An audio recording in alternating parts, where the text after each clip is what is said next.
We anticipate in the next 10 to 12 years approximately 8 to 6 million Hispanics coming into the United States and 41 million Asians. You have been the majority minority for 400 years in this country. You have been the number 2 population for 400 years.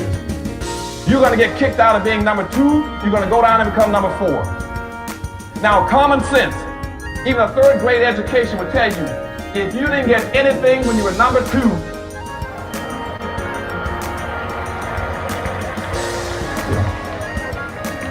you all jumped ahead of me, but anyway, you can guess what you're going to get when you become number 4. President Biden, do you support reparations?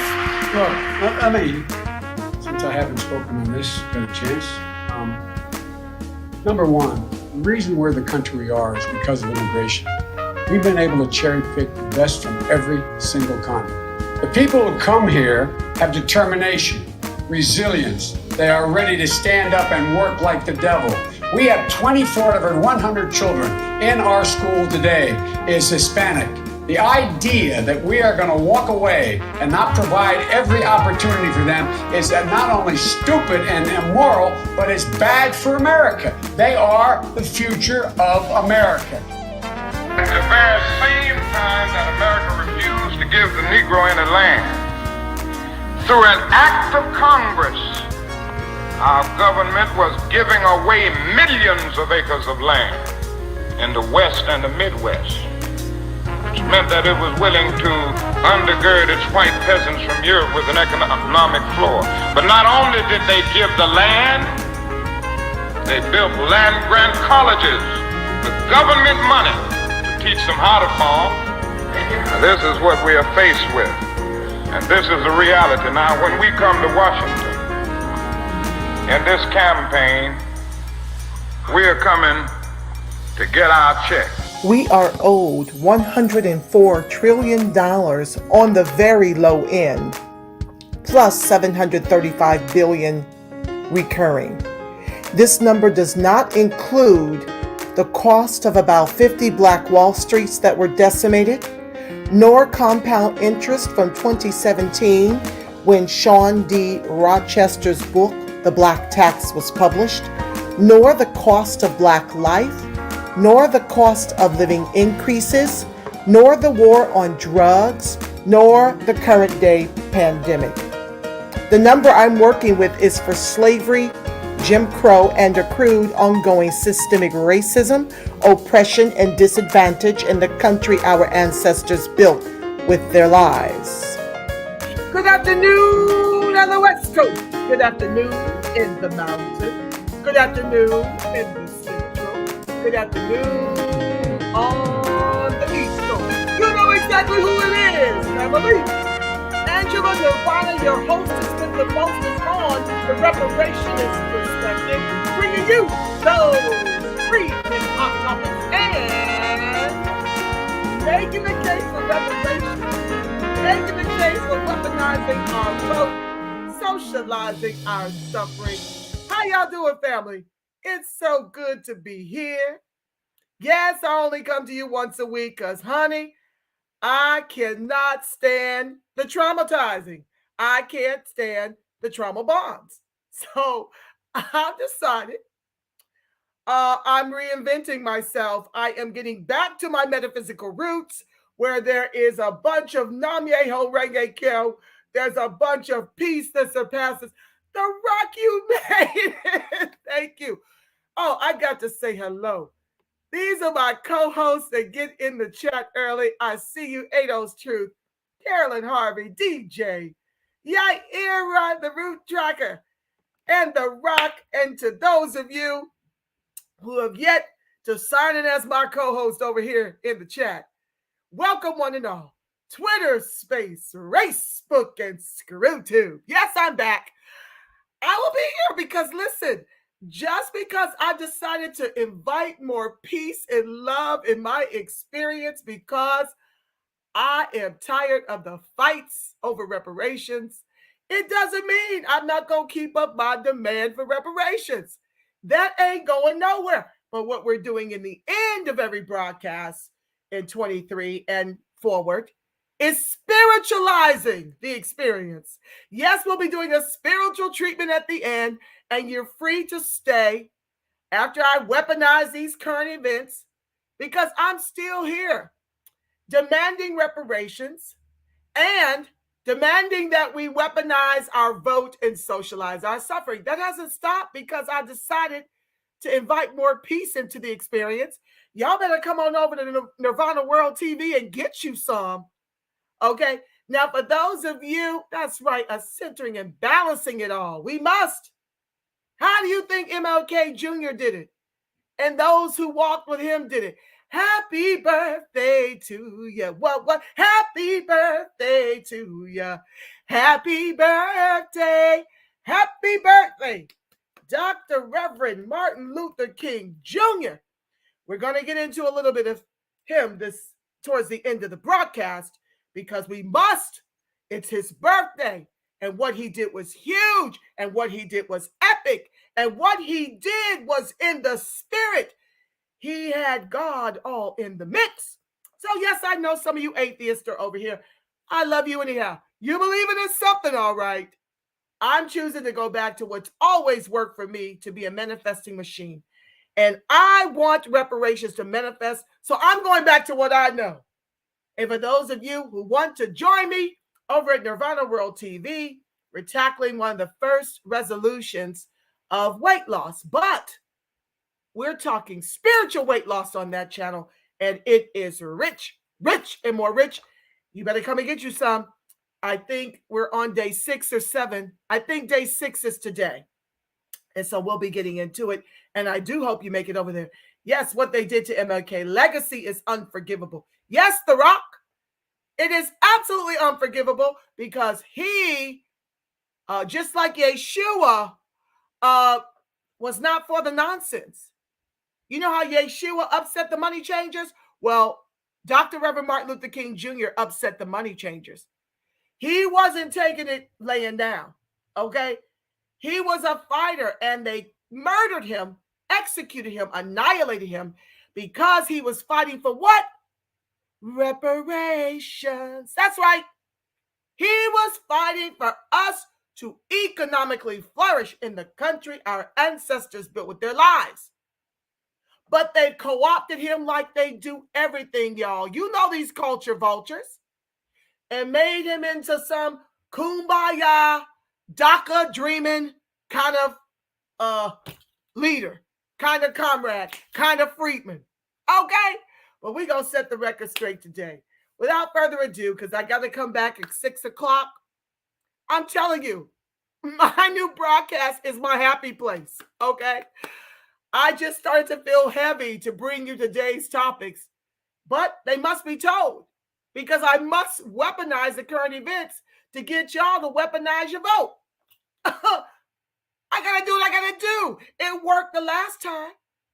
I don't know if you listened to my archives, but we went from 8% support of the Republicans in 2020, and now we're at 14%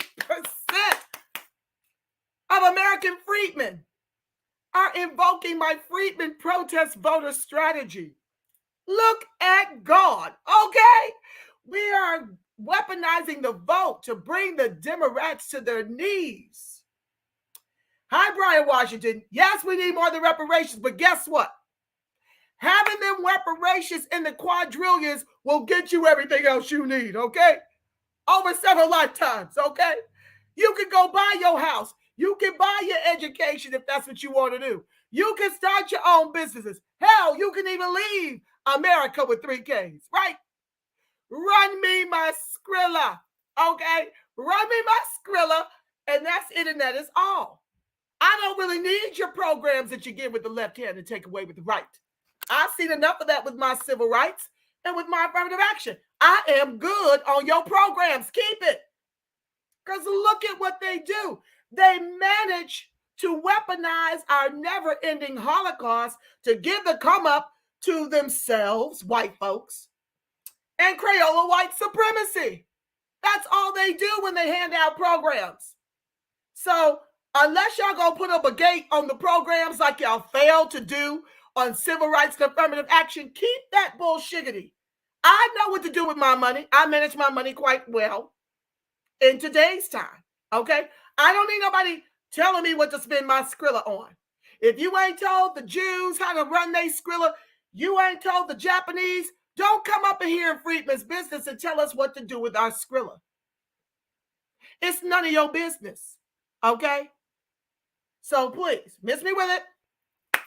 Yeah, we need more, but we need that Skrilla, and we need an end to qualified immunity, and we need enforced protections so that they can hang these Mickey Fickies who tried to come for us the way they did when we pulled ourselves up by our bootless straps to build our Black Wall Streets all throughout the country. Yeah, that's what I'd like to see. Because maybe if you hang these Mickey Ficky Crayola wanton white supremacists, if you lynch them the way you continue to lynch us, then that will stop and we can enjoy our Skrilla in peace. So yeah, we do need more, but hey, let's start with that cha-ching direct deposit into our accounts. That'll be fine by me. So since I got to come back to you at 6 o'clock and I want to hear your comments and I'm already at 1:14, good Lord. Yeah, I had to bring up my little intro, outro. The Rock says he's with me. I manage my millions just fine. Thank you. Me too. I don't need you telling me how to spend my Skrilla. The Prince of Paraphernalia, aka the Pop. Start hunting them and theirs. Oh Lord. I'm gonna be, y'all be careful in the chat now.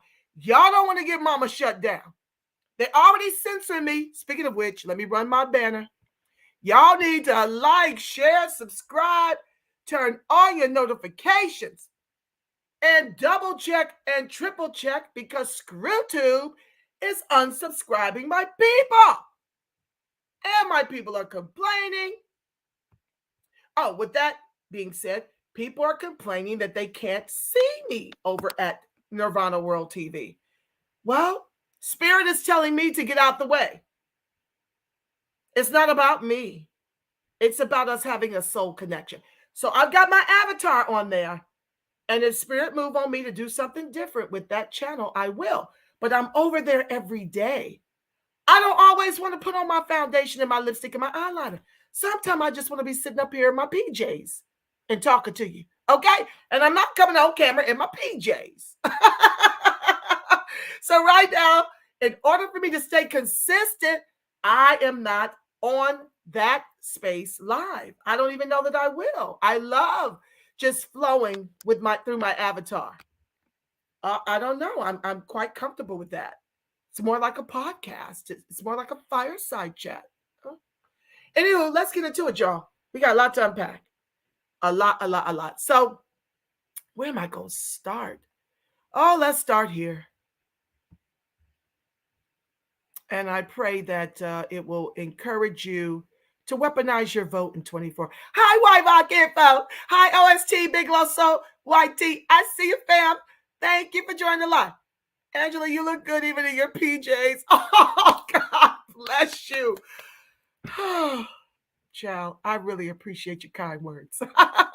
Hold on, guys. Let's get it going. Let's get it started in here. Let's get it started. Woo-hoo. All right. I'm being really silly. Okay.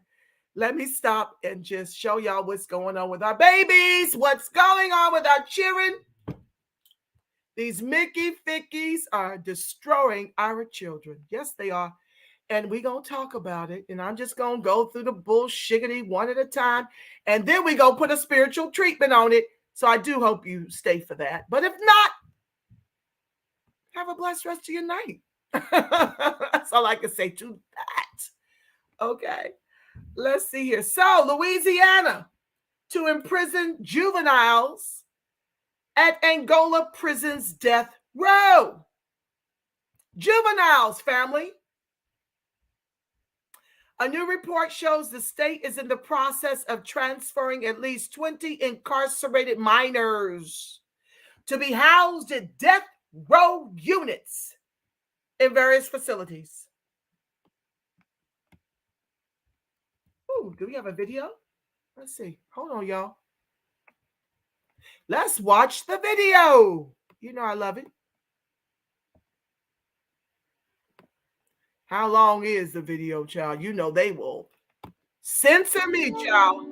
33. Oh, Lord. What have I got myself into? Hold on, y'all. Welcome to this edition of Rattling the Bars. I'm Master Moose, the co-host from Eddie Conway. As always, I update everyone on Eddie Conway's state. Eddie Conway is making remarkable recovery, and at some point in time, we expect him to make a cameo appearance on Okay, let's fast forward through this stuff. To the state of Louisiana. The reason behind this is these are considered the most problematic youth in the juvenile system. Here to talk about this and some of the social ramifications of what's going on with our youth is Alana Charles, social worker from Louisiana. Ms. Charles, introduce yourself to the Rattling the Bars audience. So yes, my name is Lana Charles, and I'm a social worker in New Orleans, Louisiana. I work with Louisiana Center for Children's Rights on the Children's Defense team. Okay, now let's just go right into the subject matter. All right, in Louisiana, the law says child code, and it is I think this might be considered preamble. Maintaining safe environment for youth. It's a youth and residential and secure care facilities have the same rights. It is the state's duty to act as a parent to the youth placed in custody. It says that according to the Child's Code, Article 801, quote, in those instances when a child is removed from the control of his parent, the court shall secure him care as nearly as possible equivalent to that which his parents should have given him. It says, according to the state, in the interest of the state, the purpose of incarcerating juvenile is treatment and rehabilitation. Due process requires that the conditions and program must be reasonably related to that purpose. In terms of what's going on in Louisiana with our youth, current, and maybe you can update us on whether or not this is actually taking place. It was a report that came out a couple of months ago that said that the state of Louisiana was in the process of sending at least 20 youth to Angola prison and have them housed on death row. And the reason behind this is allegedly these are the most problematic youth in the juvenile facilities and can be managed by the juvenile facility. To your knowledge, has this taken place, or can you give our audience an update on what is going on with this? Yes, for sure. Obviously, this is a very serious concern that we have as social justice advocates, especially for the youth of our city, who are mostly Black youth who are being sent to Angola. It's an outrage, definitely. According to the law, the juvenile justice system is supposed to be committed to rehabilitation and treatment of children, no matter what. So, however, according to what is actually happening, particular kids in custody, they're not receiving this rehabilitation. We know that youth who enter the system are some of the most vulnerable youth in our communities who experience significant trauma.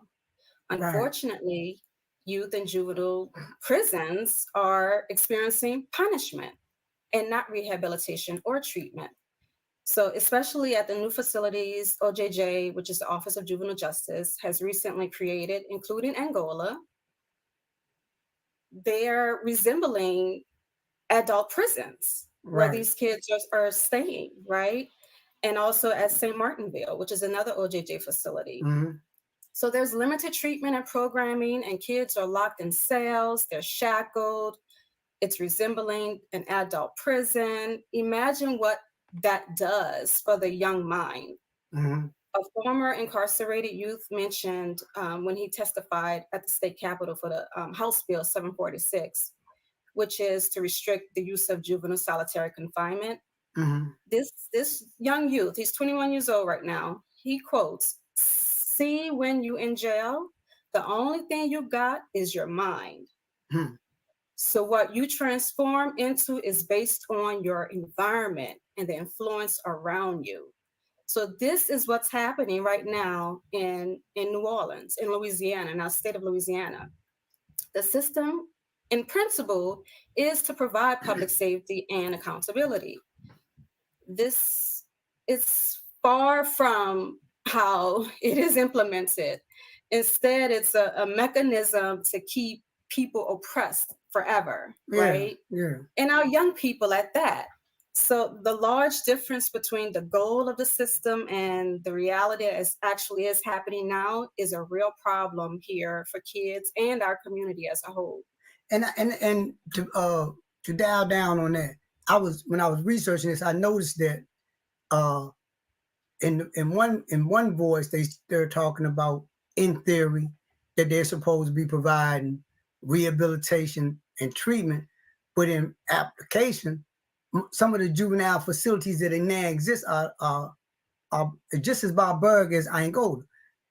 In your experience and working in Louisiana and in particular in general, has it been your experience that is the attitude of the state just out like draconian when it comes to our children? Do they not get it that we're talking about young minds and impressionable minds that need to be treated as children as opposed to being treated as adults? Because it look like it look like once you get in the juvenile system, then the system is set up such that you're going to be treated as an adult in that system until they ultimately graduate you to adult facility. Has that been your experience, that the attitude of the state is when it comes to like understanding the mentality of the juvenile? Is it a disconnect to your knowledge? It's definitely a disconnect. I think that the right people are not in position to make these major decisions for youth and for our communities. It's sort of blatant attitude in ways. There's so much research out there that's provided that no one is really paying attention to. It's sort of like it's non-relevant information, you know. So that's disappointing. That's upsetting that the voices, the research that is out there is not being heard and listened to. It's sort of like a slap in the face or a hand in the face. You know, the main point is that kids should be treated like kids. Jail is not developmentally appropriate and can and does inflict further trauma. That's common sense. It's common sense in life, period. And these are children. These are children who are still developing. They are impressionable at that. And they're being sent to these facilities like St. Martinville and Angola. They're living in cells rather than dorms. This means kids who are placed there, they're in cells alone for a large portion of their day and practically shackled, only being released outside of their cell to just shower. Like showering is an activity.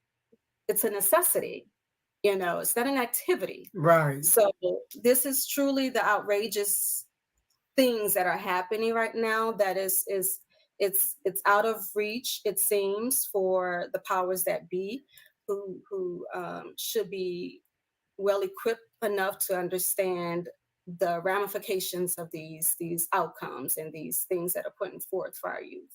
And to go back to a point you made, we're talking about children and that the mind is not developed. The Supreme Court came out and recognized that children don't have the state of mind to commit certain crimes. That even though the crime called for a certain mental intent, but the Supreme Court then came out and said, well, like children don't have that, what they call mental state of mind to be able to do that. But let me ask you this here. Who is responsible for when they evaluating and doing intake on our youth? Because if the reality is that most of these children come from traumatic environments, if not all of them, this is a fact, that, single parents, abusive environments, and even according to their own child code, it says that once this child is turned over to the state, then in theory, the state should take the attitude of adopting the child as a parent. Mm-hmm. And if the way our children is being treated in these juvenile facilities, this is out in every sense of the word, child abuse. So who is responsible, from your understanding, who is responsible for doing intake and communicating the mental concern or the mental considerations that need to be factored into when dealing with our children? Well, there's many players at play here when a youth goes into the juvenile facilities.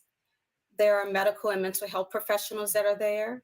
And even before they hit the medical and mental health professionals, there are intake professionals, right, that are supposed to be gathering collateral information about this youth and determining what a treatment plan will look like, That's right. a rehabilitative plan Right. for them, right? So it does not seem like that is being done, to be quite honest with you. Or if it is being done, it's not effective, right? It's right. not based on research and the best evidence that there is out there for juvenile justice systems. Right. So yeah, those are the people that are seeing the kids and initially and who are creating these plans. And it doesn't seem like there are any plans that are being created, to be quite honest with you, especially when we're meeting with our kids to see how their day is and if they're going to school, if they're speaking to their families regularly enough, if their mental health is being taken care of, if they get in their medication, vitamins, going to appointments for eye exams, for teeth, for dentist work or whatever it may be. It's not what we would do as caring parental adults to our own children. That's right. Right? So yeah, so there's many responsibilities that are out there that that may not be taken totally seriously and being accountable for your role in this industry. And we recognize that. Okay, guys, I'm not going to play much more of that because I don't want to strike. But you get the idea, right? Let me stop that. Remove.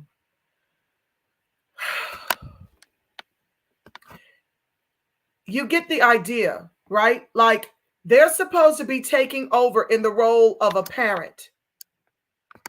But let me describe to you what this Angola prison is like.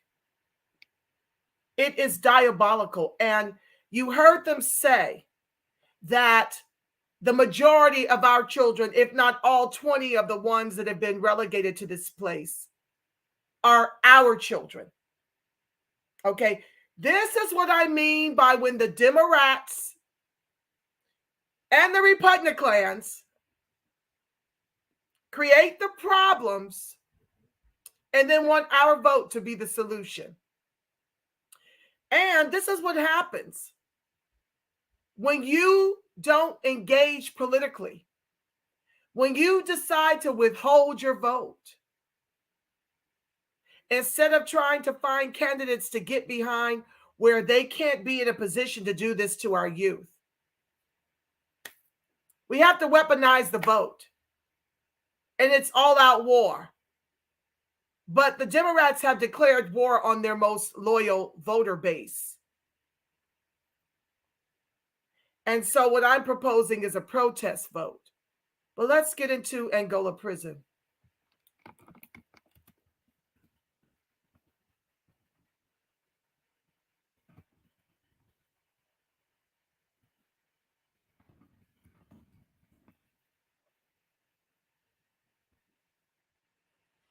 Okay.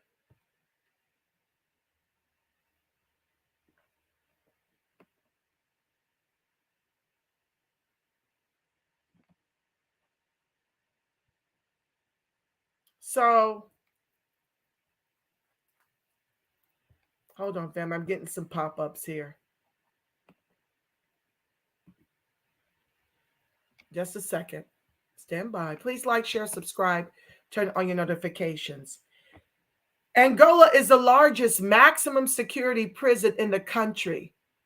It sits on the former plantation land where Black people were forced to pick cotton before the Civil War.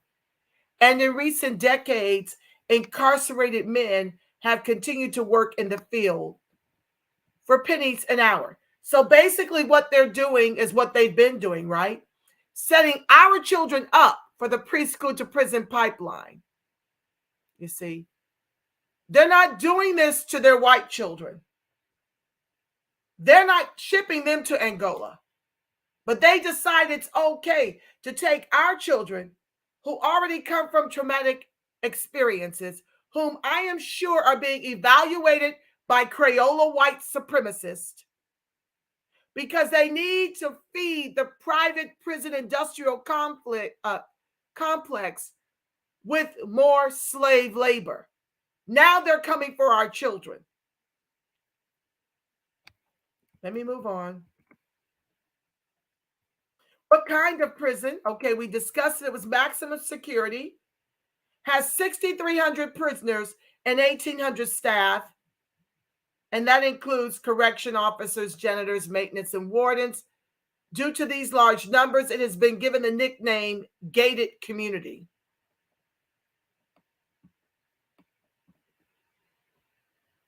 How violent is Angola prison? Some of the most dangerous criminals in Louisiana are grouped together at Angola, and it has been known to be one of the most violent prisons in the United States. Just in 1992, the prison experienced 1,346 assaults, including both inmate on inmate and inmate on staff attacks. And this is where they decided 20 of our youth should spend time. This is the kind of bullshiggity that cost Khalif Browder, rest in power, young brother, his life over a backpack. They put him in Rikers. Can you imagine the horrors for a 16-year-old whose mother could not afford to bail him out, to be sent to Rikers Island to do time over an alleged stolen backpack that he was accused of stealing on his way home from a party in New York? And this is what these glacier donkeys have chosen to do with 20 of ours, to put them in Angola, one of the most violent prisons in the U.S.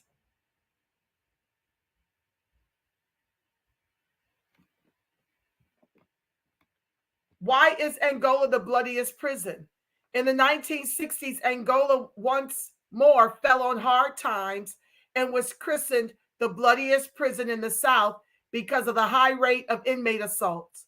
Again, the penitentiary saw major renovations, improvement in medical care, and other upgrades.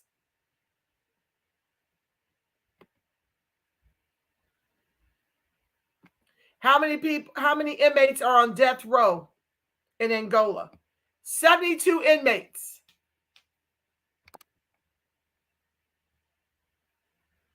Angola's death row is divided into 6 tiers, each housing 12 to 13 men, with a total of 72 inmates on death row. What is the main cause of death in Angola? For each 100,000 deaths, 85.35 were caused by the condition. Respiratory infections and tuberculosis follow closely with a death rate of 81.76 casualties per 100,000. Main causes of death in Angola as of 2019 per 100,000. Let's see what it is.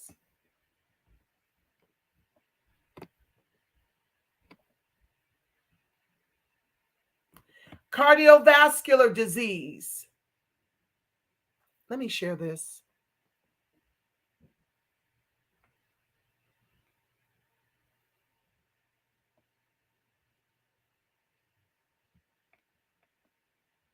Stand by, family.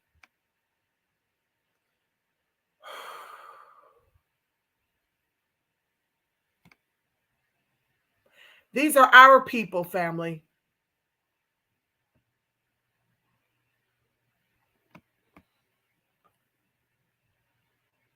Cardiovascular disease, 85.35 per 100,000.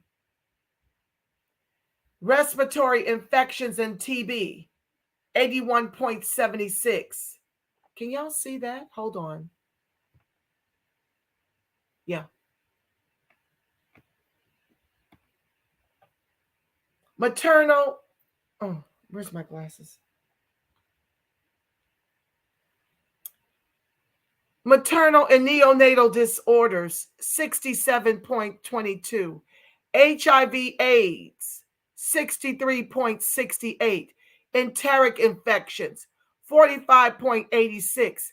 Cancer, 42.44. Neglected tropical diseases and malaria, 38.16. Transport injuries, 31.74. Digestive diseases, 29.77. Other infectious diseases, 27.16. And yet you believe, as the ward of the state, you can do better by our children, that you're choosing to move over to this prison. Not rehabilitation, incarceration in Angola death row prison. Okay, let's go back. This is diabolical. Are death row inmates violent? Contrary to expectation, the extant research indicates that the majority of death row inmates do not exhibit violence in prison, even in more open institutional settings. Is that because they're wrongfully on death row? They shouldn't be there? Have they been wrongfully sentenced to death row? Because I know many of our people are being wrongfully sentenced to death.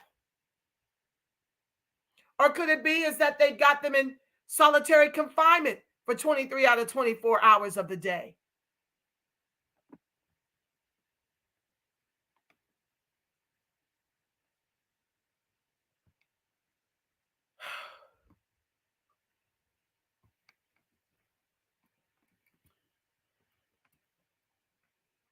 So in October 22, Louisiana began moving children to the notorious Angola prison former death row unit. 8 incarcerated young people have been moved from troubled detention facilities across Louisiana to a former death row unit on the grounds of Louisiana State Penitentiary, the first phase of the state's youth transfer process to the notorious prison known as Angola, among other facilities. The West Feliciana Center for Youth at Angola, the site of a former plantation fueled by slave labor that is now among the largest maximum security prison in the U.S., stands near the gates to the sprawling prison complex. 4 children from the Acadiana Center for Youth at St. Martinville and 4 others from Swanson Center for Youth at Monroe were transferred to the facility this week, according to the state's Office of Juvenile Justice. 10 other children were moved from Bridge City Center for Youth outside New Orleans to the Swanson Center. The facility can hold up to 24 people, where they will sleep, eat, receive medical care, and perform schoolwork. What the freak? Who in the world can focus on schoolwork in a maximum security prison of this diabolical magnitude?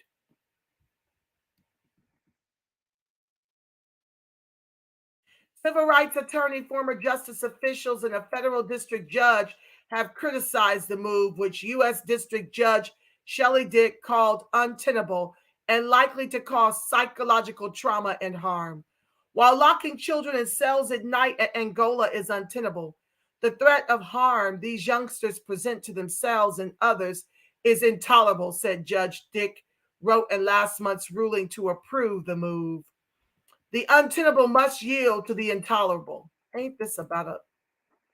The timing of the controversial move has also come under scrutiny, and it remains unclear when exactly the children were moved. State officials said they were brought to Angola on Tuesday morning, though the Office of Juvenile Justice later contradicted those statements, explaining that the children had been shuffled among facilities throughout the state this week. The plan follows several high-profile incidents and acts of violence at the Bridge City facility, including a riot and 4 escapes, with one allegedly involving a carjacking and a man who was left in critical condition after being shot.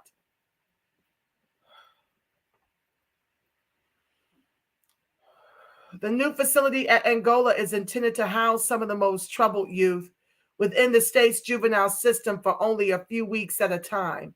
Youth transfers are seen as a temporary solution until renovations are complete at the Jetson Center for Youth in Baker, Louisiana. This is not an ideal solution, but they claim it to be the best temporary solution we have available to us to keep our youth safe, to keep our staff safe, and to keep our communities safe after recent incidents. Louisiana has not had a track record of success in moving more troubled youth from one facility to another, according to the Louisiana Illuminator.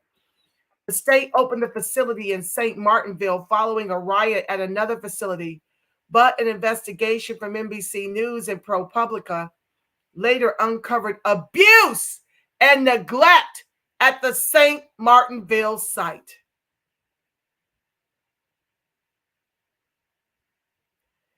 The Office of Juvenile Justice also was not providing legally required schoolwork at the site and relied on round-the-clock solitary confinement as punishment.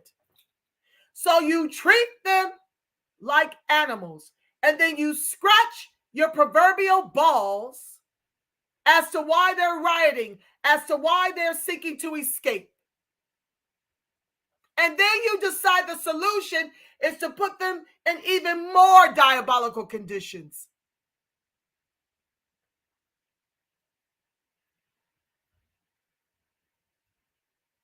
One of the plaintiffs in a federal lawsuit to block the move said in court filings that he began tearing his hair out after learning he would be sent to Angola. Youth break down and shed tears because of the prospect of being moved to Angola, the 17-year-old said. The Louisiana Center for Children's Rights said in a statement that the move contradicts the evidence of the Office of Juvenile Justice inability to provide proper care and supervision to youth in its own facilities, upholding the myth that all we need to achieve safety is a stronger motherfucking cage.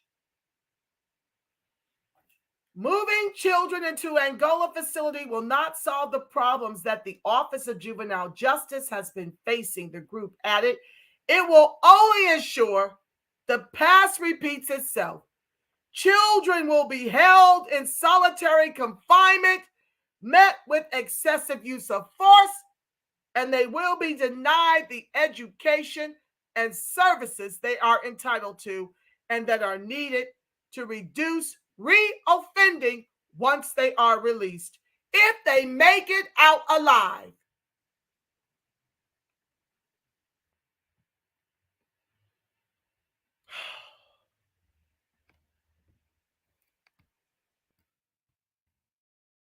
You see why I got to do a spiritual treatment in the end?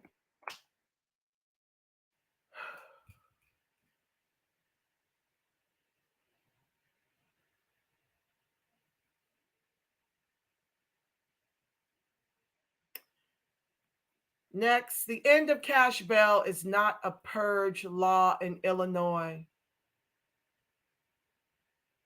Here's what you need to know. I'll be over to read your comments. I got to get through my stuff over here because I won't be back till next Sunday. So bear with me, family. That went longer than I anticipated.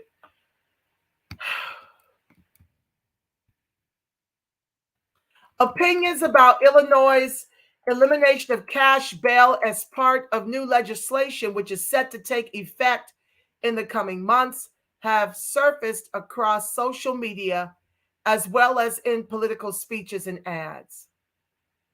While other states, including Jersey and New York, have passed legislation largely curtailing the use of cash bail for pre-trial detentions, me speaking, this would have saved Kalief Browder. While folks are acting as if the end to cash bail means a purge is going to happen in Chicago. Do you know how many of our unarmed black men, women, and children, are being detained before trial for minor offenses that can't afford to bail, who are having to do time in these prisons, akin to Kalief Browder, who was sent to Rikers? His mama could not afford the cash bail. So folks need to stop these friggin' lies that there's going to be a purge if you put an end to cash bail for minor offenders. It is utterly ridiculous that nonviolent offenses have to spend time in prison as if they're already convicted.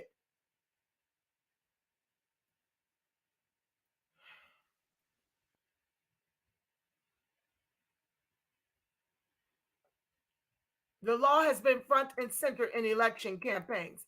Some on social media have dubbed it a so-called purge law, likening it to the horror film The Purge, in which criminal activity of all kinds is allowed for 12 hours. Others have claimed it will lead to non-detainable offenses, a claim legislators and Governor J.B. Pritzker have said is false.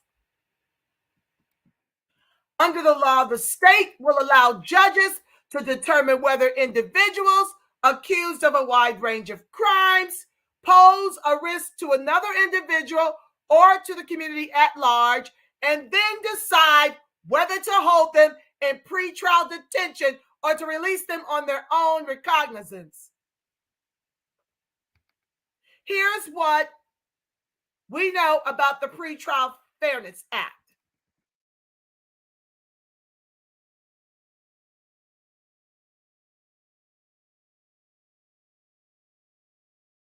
Well, it's a whole lot to read. So look it up. But please stop buying into these lies that ending cash bail is going to be open season like the movie The Purge. I am sick of hearing that Crayola wanton white supremacist talking point to justify and constitute locking up our black men, women, and children who are in poverty over nonviolent offenses.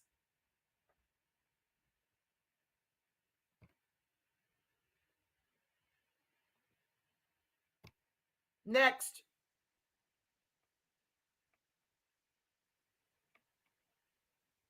Because I'm running out of time, so.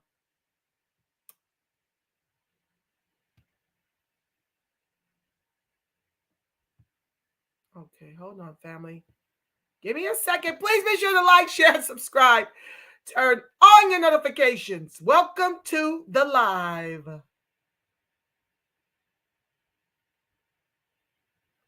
Where's my fox? Ah, here we go. Here we go. Here we go. Here we go. Here we go. Here we go.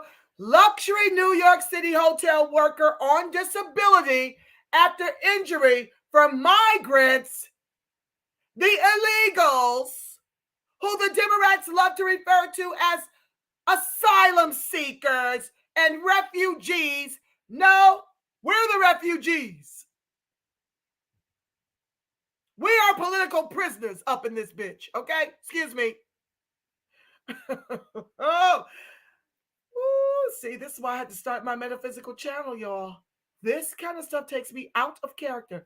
It disrupts my peace mentality. But let's get into it. Let me share my screen so y'all can see the video. Thanks, fam. Yes, like and share. Thank you, Yaira. They say, I want to see that screaming woman. Well, I don't care what you think about it. Go head on somewhere then, because I'm screaming. And I'm right to do so. This is enough to make you want to holler.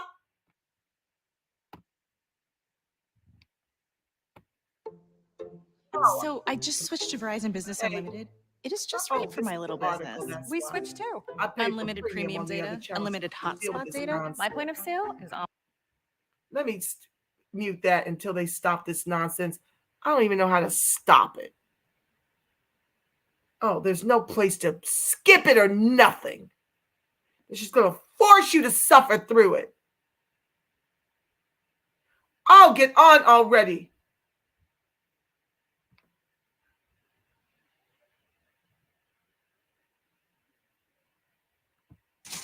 Because the migrants don't want to eat them and they just go to waste. This is all food that is going to waste. This is insane. This is fresh. This is good food, but they don't want to eat it. They said they don't like it. Hotel staffers are. I'm going to finish playing it. But we know how many Black folks, our people in particular, are homeless and without food and have to go garbage surfing. You saw all that food. Let's play it again. This is what Exposing the waste and potentially dangerous conditions at a once luxury hotel in Midtown Manhattan. Going away because the migrants don't want to eat them and they just go to waste. This is all food that is going to waste. Taxpayers' dollars. This is fresh. This is good food, but they don't want to eat it. They said they don't like it. Hotel staffers are exposing the waste and potentially dangerous conditions at a once luxury hotel in Midtown Manhattan that is now housing illegal migrants and reportedly costing taxpayers upwards of $500 a night. Felipe Rodriguez has been an employee at the Row in New York City since 2017 and joins me now. Felipe, good morning to you. You were the person who filmed that footage of all the food waste. I want to get to that in a minute, but first, you've been working at the hotel for about 5 years now, and I understand things are much different. Tell us how. Good morning, and thank you for having me. It's a lot different. When I joined the Row in 2017, it was a great place to work in. You know, you came in, there was no stress, there was a nice environment where you could associate with the guests, and the exchange was pleasant. Now, you know, this is a migrant hotel. We don't have any guests anymore. They sold the entire hotel from the 4th floor to the 28th floor. It's all migrants. Mm-hmm. Some of them are real great people, and they're looking for the American dream. Unfortunately, the government didn't. Me speaking, we've not even experienced the American dream. And yet Joe Crow's administration is allowing this bullshiggity over, and they're planting them into our communities. Okay? That's what's happening.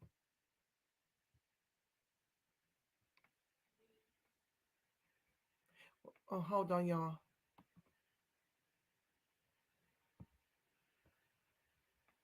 I don't know why it jumped off my live I was showing. It's ridiculous. Oh, I not just a switched to damn Verizon kid. Business Unlimited. It is just right for my little business. Hold on, guys. We switched too. Unlimited premium data, unlimited. Let me find it. Let me find it over in YouTube where I don't pay for ads. I'm sick of it. Hold on. Stand by, family. Sorry about that. I didn't know that stupid article was going to do that. Let me go to where I pay for premium over here, Joe. So we should not have these interruptions.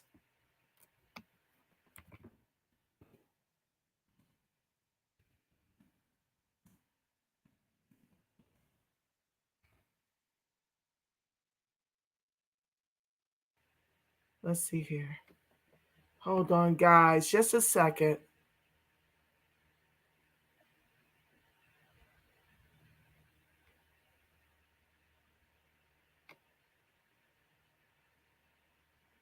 This is crazy. I'm trying to find the Fox report on it.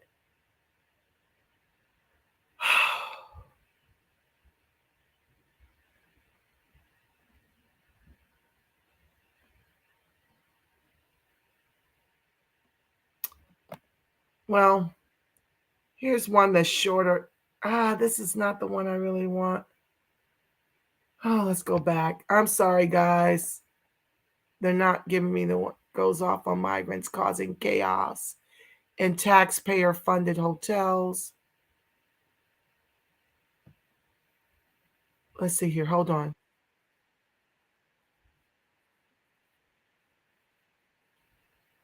Let's try this one. This is not really the one I want. Hold on, guys. My apologies.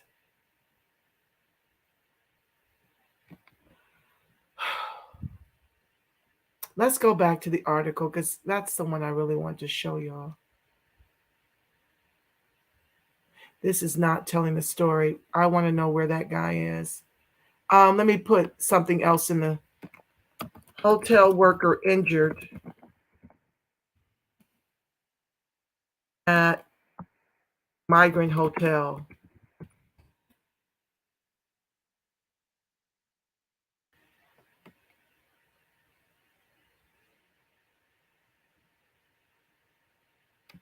Okay, here we go. Thank you, God. Okay, guys, stand by. Thank you for your patience. Listen, it's just me. I don't have a crew to help me with all this kind of production stuff. I thank you for your patience. I found it. We shouldn't have any more of those interruptions. It's about 6 minutes. This is bags and bags of food. So I'm going to be commenting in between because that's the only way to get to the rest of the show. And they just go to waste in a timely This manner. is all food that is going to waste. This is insane. This is fresh. This is good food. Good food, but they don't want to eat it. They said they don't like it.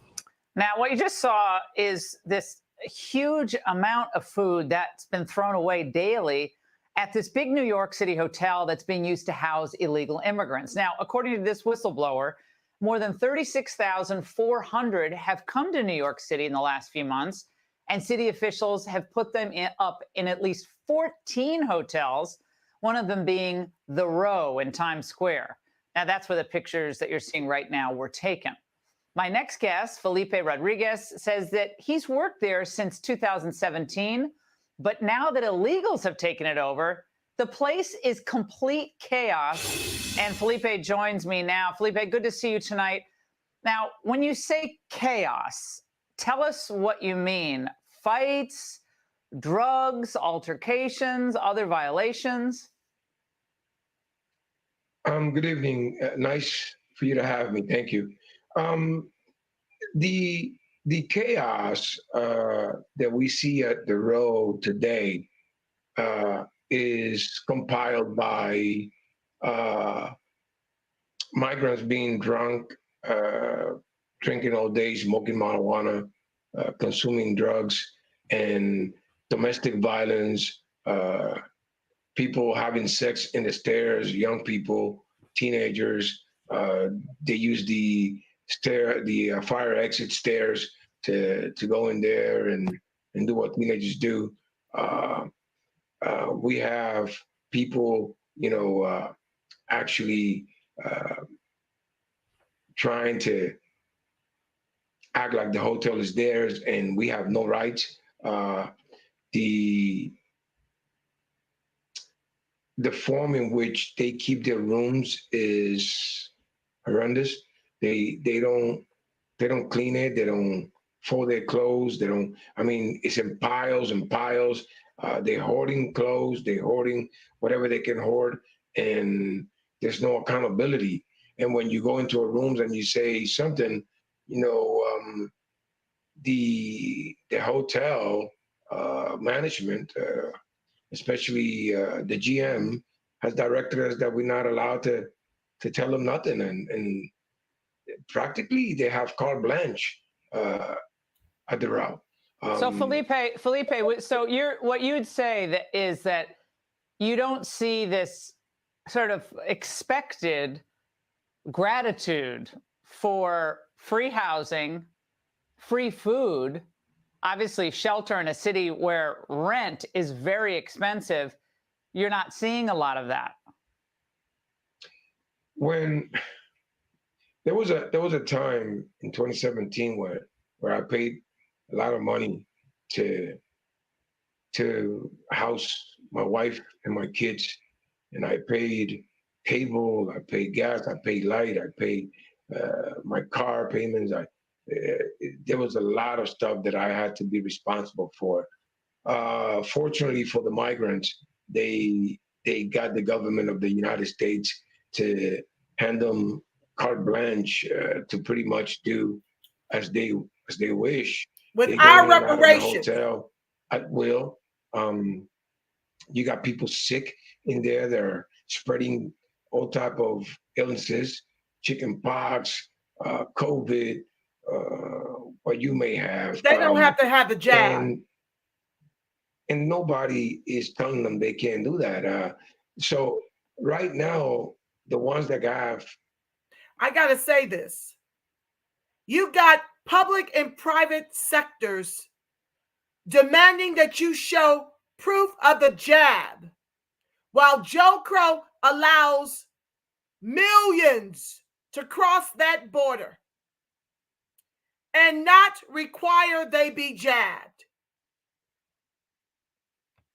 All the power, the migrants, the hotel workers lost their power at the hotel. The GM.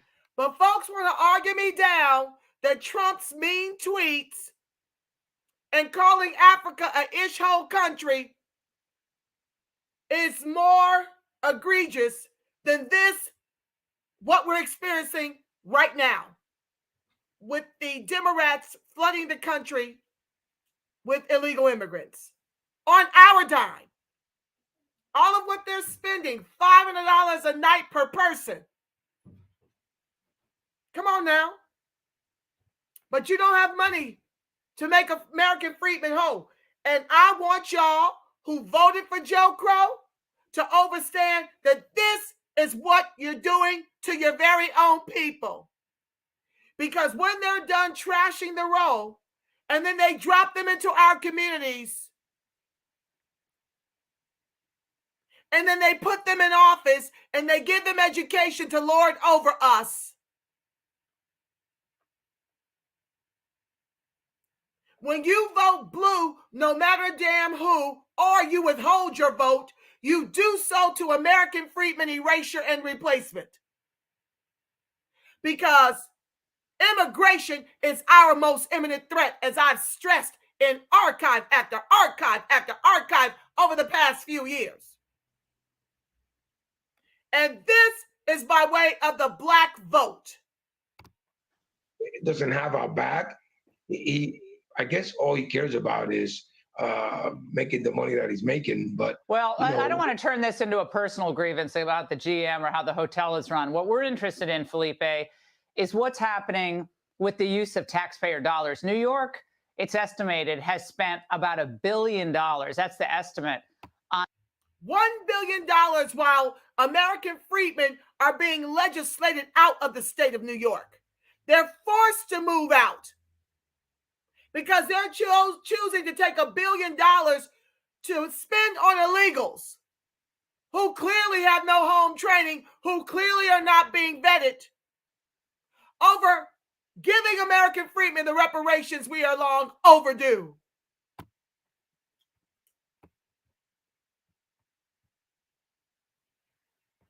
on the illegal immigrants in New York City, including the housing that you're seeing. Now, we're showing pictures of weed, marijuana that you said was found at the hotel. So how did you find it? Or you didn't find it? Do you know who this belonged to? I collected it. The marijuana there was a fight in the lobby. I was there that night, and one of the migrants was drunk, and he took a swung on a security officer, hit him in the head. The security for the hotel took him down. The NYPD responded, and when the NYPD entered the hotel, there was a couple of teenagers by the stairs of the lobby to go into the top lobby, and when they seen the cops, they just dropped the weed on the stairs, and I seen it, so I took pictures of it and I collected it and gave it to security. Well, Felipe, if all Americans could see what you've witnessed just in the last few months at this hotel, in one sentence, what do you think they'd say? It's a disgrace. Well, that sums it up. Yeah, Felipe, you've done more to illuminate this situation than, frankly, a lot of folks in the media, because you had inside access, and we really appreciate your speaking out and giving us this information. Thank you very much. Hey, Sean Hannity here. Hey, click here to subscribe to...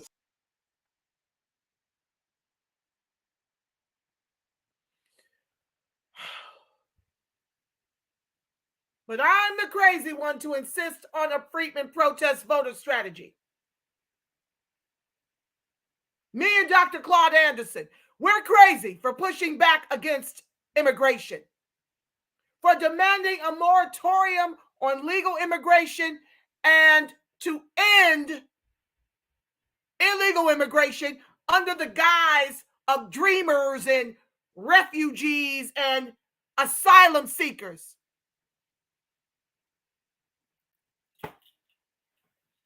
We're wrong. I'm wrong because it's my Friedman protest voter strategy.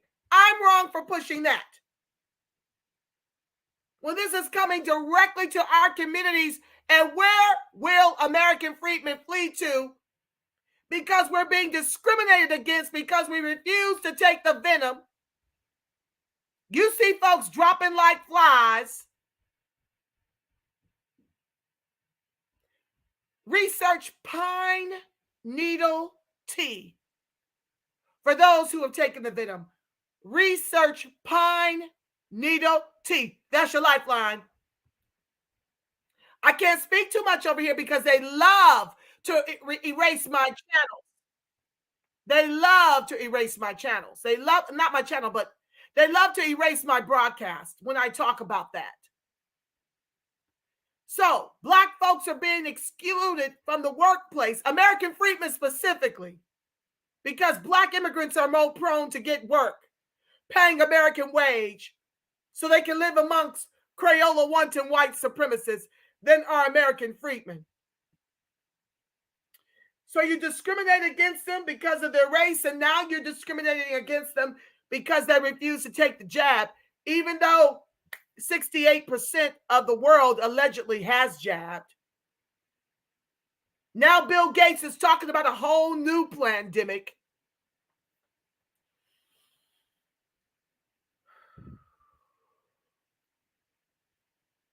Moving on. And then you got these nigger-ramuses, Black immigrants, talking about how Black families need fathers, not reparations for slavery.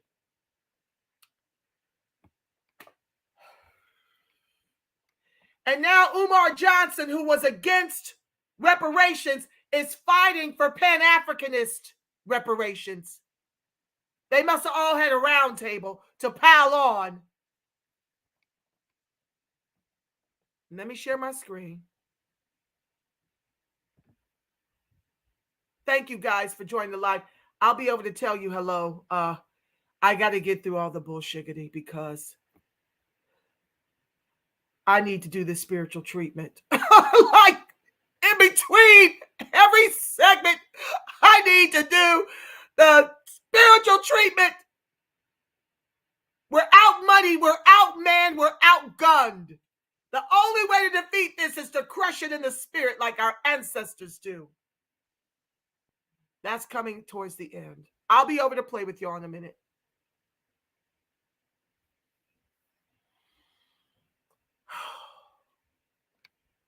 Let's see here. Yeah. These ingrates want to come to this country, eat off the fat of the land that our ancestors built with their lives through the worst heinous chattel slavery known to the free world. And everybody wants to weigh in about our reparations if and only if they can't have a piece of it. Why? I'm glad you asked. Because they want to make sure our place is permanent on this bottom. If they make us the bazillionaires we are long overdue, somebody got to trade places. Who is next in line? The Latinas and the Black immigrants. Let's get into it. That, oh, by the way, are wealthier than us. In the country our ancestors built with their lives. I'm going to post that there and read from the next. I forgot what I was coming over here. Oh, I got some good news to share. Oh, Lord. About Black farmers winning. Okay. Let me get through this. Because I just can't wait till next week, y'all. I just can't. And I can't hold on to this.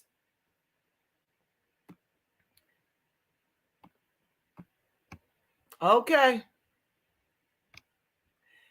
Leave it to Elon Musk to tweet a message that perfectly encapsulates the truth about reparations for slavery. At a time when the push for reparations is gaining steam nationwide, Musk mid-December missive, it is easy to fool people, but it is almost impossible to convince people that they have been fooled, has never felt more relevant. Over the past 50 years, progressives and self-appointed Black leaders have fooled many Americans. They fooled them into believing that the economic, health, and educational disparities plaguing our community are the result of racial injustices, white privilege, and systemic racism. For this foolish crowd, the reparations movement, which this week gained traction with the formation of a reparations commission in my hometown, St. Paul, Minnesota. Now, you guys know that I already covered that with Trey Hearn Cruz. He's been here twice. So you see all these people upset, acting as if institutional systemic racism has never existed here. Let's read on. So this is what this fool says. For this foolish crowd, the reparations movement, which this week gained traction within the formation of a reparations commission in my hometown of St. Paul, Minnesota, is yet another effort to obscure the real ailments impacting Blacks while siphoning off billions of dollars toward themselves and a never-ending class of government-dependent families. Ain't this about a blip? This is what the nigger Ramus said. Rather than demand reparations, Black Americans should seek legal damages from left-wing institutions along with their allies in the media and academia who helped destroy the Black family while producing a culture of pervasive victimhood. Because despite their very real consequences, the biggest cause of Black inequality isn't slavery or redlining or Jim Crow. It's our community's dependency on social welfare programs and the fatherless families that continue to subsidize. Excuse me. Did he say this bullshiggity about the Jews, about the Japanese, about white folks who took back our 40 acres and a mule and blessed themselves with 500 years of the Homestead Act? Okay, 150 years of the Homestead Act. I'm exaggerating. But you get the point. These nigger Ramuses don't ever have nothing to say about that and how they themselves and Crayola want-to white supremacists are forever leaning on the government for the come-up. It only becomes problematic when American freemen who are owed a debt for slavery, Jim Crow, and accrue ongoing systemic racism, oppression, and disadvantage in the country our ancestors built with their lives, when we demand what we are owed, the coons come out with 3 Ks. Because despite their very real consequences, the biggest cause of Black inequality isn't slavery or redlining or Jim Crow. It's our community's dependency on social welfare programs and the fatherless families they continue to subsidize. Why are the families fatherless? Because of the war on drugs and the preschool to prison pipeline for the not so new slavery in the private prison industrial complex. Established as part of President Johnson's Great Society, these programs paved the way for the dissolution of the traditional Black family.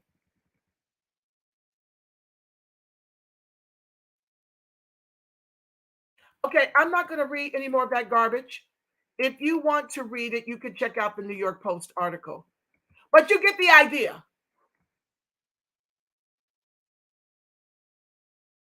We're in the fight of our lives to prevent extinction, or at the very least, becoming a permanent bottom caste. And this is what these coons are doing. Stand by.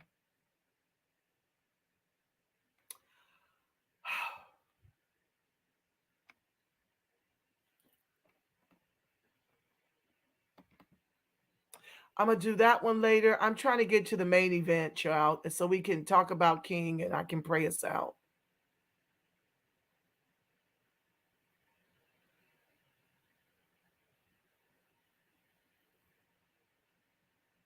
Here we go.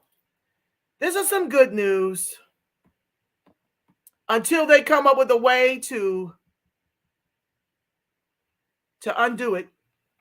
Let me share my screen. Please be sure to like, share, subscribe, turn on your notifications. I am being shadow banned and censored up the wazoo. Thank you for joining the live.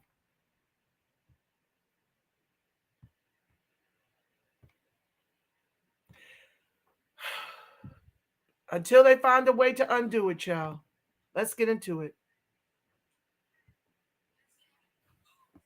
So Black Americans score settlement against U.S. farms that replace them with foreign workers. Now, this is happening all over the place, not just in the farming industry, but let's get into it. And this is why we've got to start suing. With what? I don't have a clue. Folks are literally going to have to take this on for class action. And sadly, not many people are doing that. Not many attorneys give a damn. A group of Black Americans settled their lawsuits against 2 United States farms for their having replaced them with foreign workers from South Africa that were imported on H-2A visas. Speaking of which, the HB1 visas. I was just speaking with, I can't recall, but they were sharing about how racist these migrants are that are now being imported into the country under the auspice that our people don't want to work. And they're assuming leadership positions. And they were sharing with me about how heinous the Indians, in particular, the East Brahmin caste Indians that are over here on H-1B visas in the tech industry, and how the microaggressions and the racism against freedmen is just atrocious and on a whole nother level. Let me see. This one was over at Honda. And I think that this was one of the online. Oh, I remember who. One of my banker colleagues from Wells Fargo days was sharing with me about how racist her interviews have been in tech. And she talked about how the Indian who are in charge, this one particular guy, let me see if I can find the article. This one particular Indian who worked for Honda, how it was like slavery over at Honda for the people that worked there because of his discrimination and the practices and what Honda allowed. Let me see if I can find it real quick before I move on.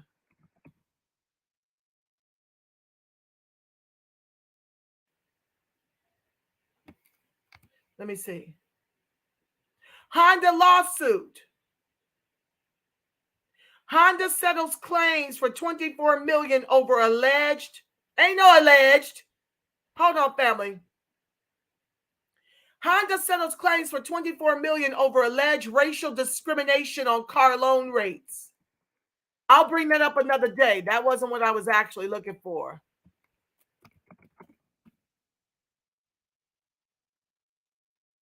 Hold on.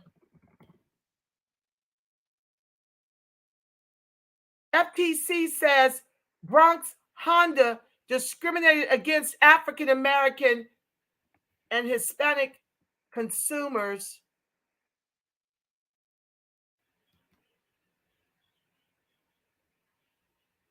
charging them higher financing markups and fees in violation of the Equal Credit Opportunity Act. That's not necessarily what I was looking for. So I'll research that story so we can move on. We're already at 2:24, and I still got to try to get some of your more pertinent comments in. Let me go back. I'll bring that for next week. A group of Black Americans settled their law H-2A visas. Okay, let's jump. As Breitbart News reported in November 21, a number of Black Americans along the Mississippi Delta filed a racial discrimination lawsuit against their former employers, Pitts Farms and Harris Russell Farms, for laying them off, only to replace them with your votes and with white foreign H-2A visa workers from South Africa.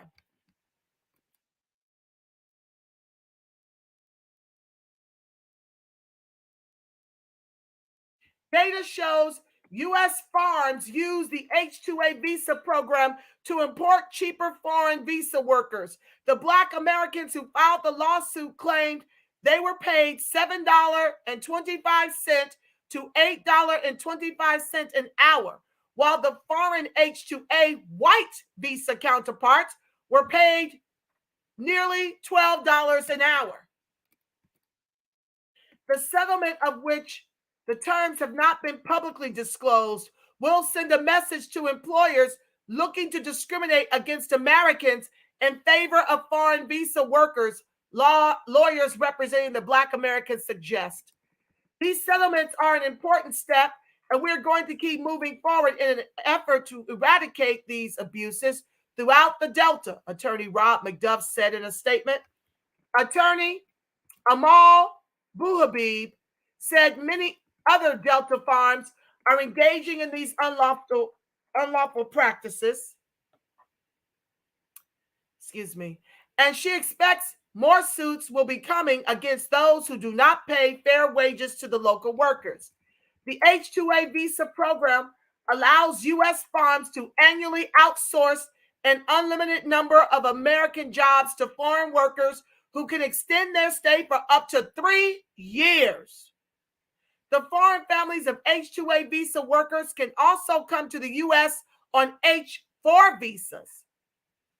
In 97, a little more than 16,000 foreign visa workers were imported to take American jobs on U.S. farms. And only 2 so far have received justice.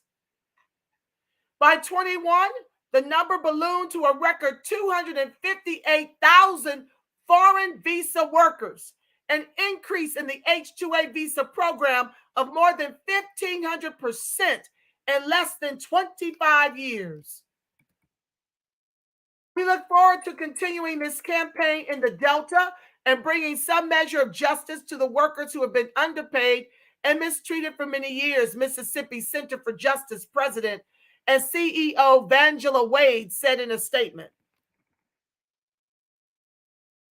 This is what you're voting for or not voting for. Well, you're voting for it when you withhold the vote, and you're voting for it when you vote blue no matter damn who. Our erasure and replacement. And I'm going to keep driving the point until my 14% breaks the back of the Democratic Party. Until my Freedmen protest voter strategy breaks the back of the Democratic Party. Yes, that's who we've been loyal to since FDR.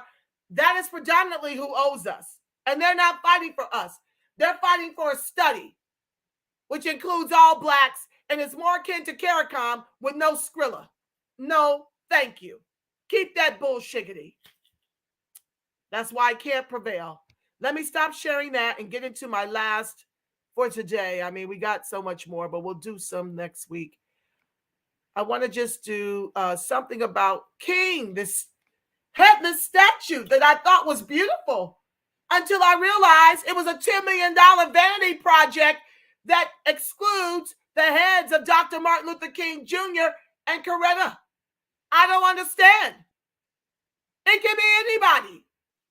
$10 million.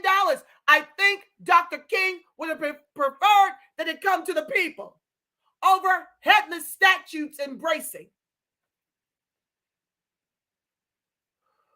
Let's get into it. Good Lord.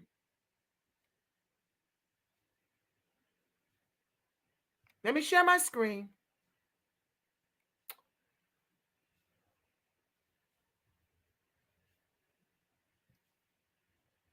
This is just...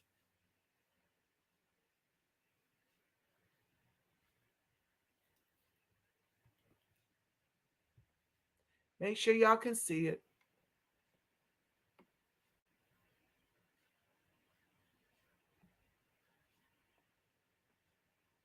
New $10 million sculpture honoring MLK Jr. that shows headless bronze arms embracing receives mixed reviews as it is unveiled in Boston. Okay, just a second, family. I got to share in another screen. Hold on. Yeah, I thought it was gorgeous till I realized it's the very headless Mr. and Mrs. King embracing. Then I took issue. Hold on,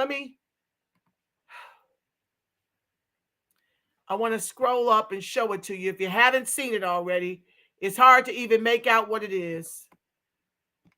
I guess they figure because it's bronze, we supposed to know. Hold on, family. Dang, it's hard to get the whole thing in here.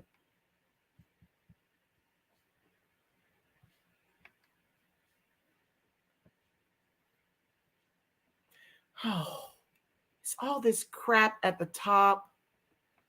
Hold on, family.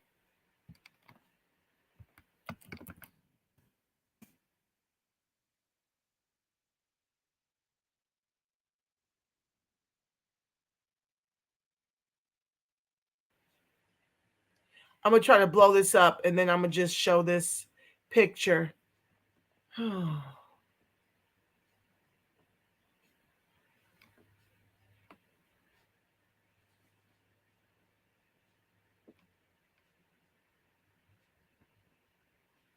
Let me see if I can scale it down so I can fit it all in the frame.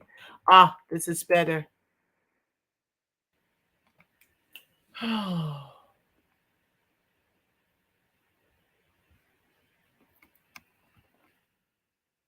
Okay, family.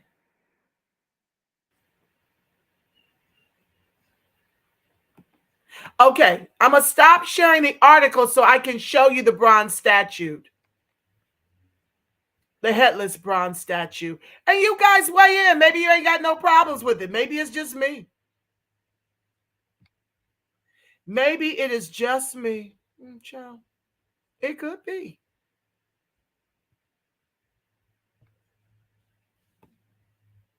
Can y'all see that? Yeah. Okay, I'm going to go to my article and read.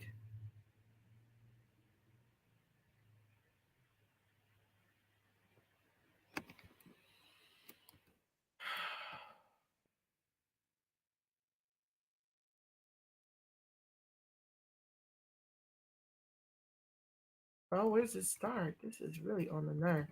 Okay, here we go. New $10 million sculpture honoring MLK Jr. that shows headless bronze arms embracing receives mixed reviews as it's unveiled in Boston. The $10 million bronze sculpture honors MLK and his wife, Coretta Scott King. It was unveiled on Friday in the Boston Common, but was met with mixed reviews. The sculpture, consisting of 4 intertwined arms, was inspired by a photo of the kings embracing when MLK learned he had won the Nobel Peace Prize in 1964. Several questioned why the piece was of the couple's arms and not their heads.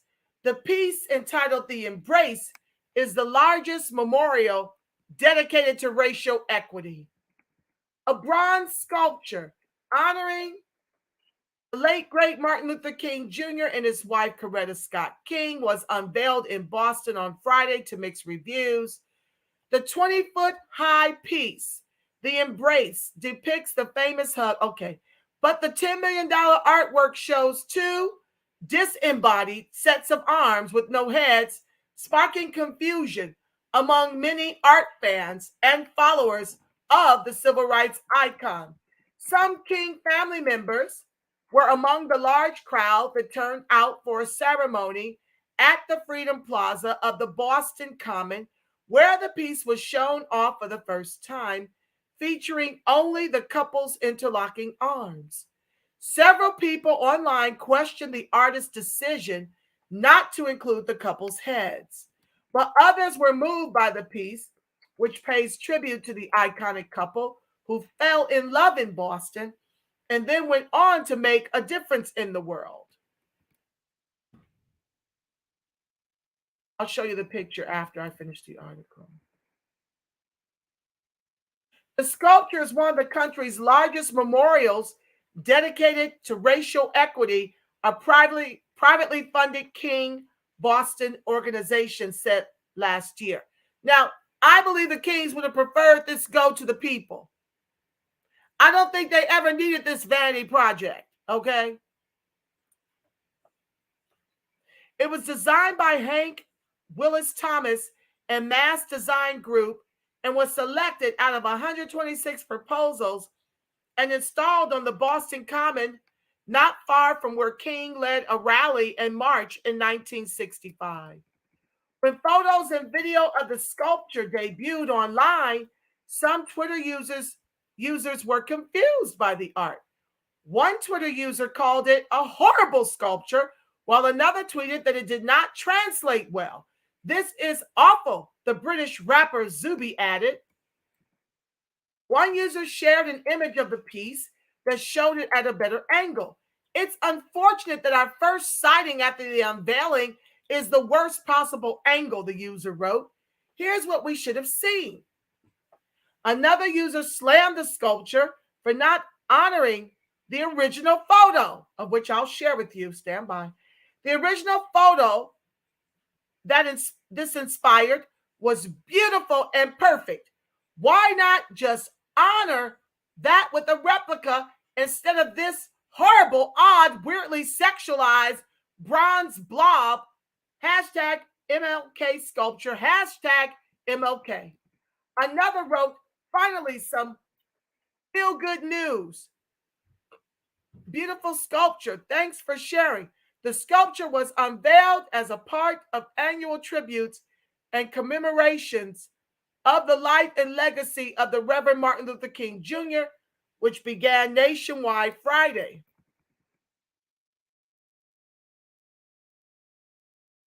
Okay, the massive monument. Okay, we already did that part.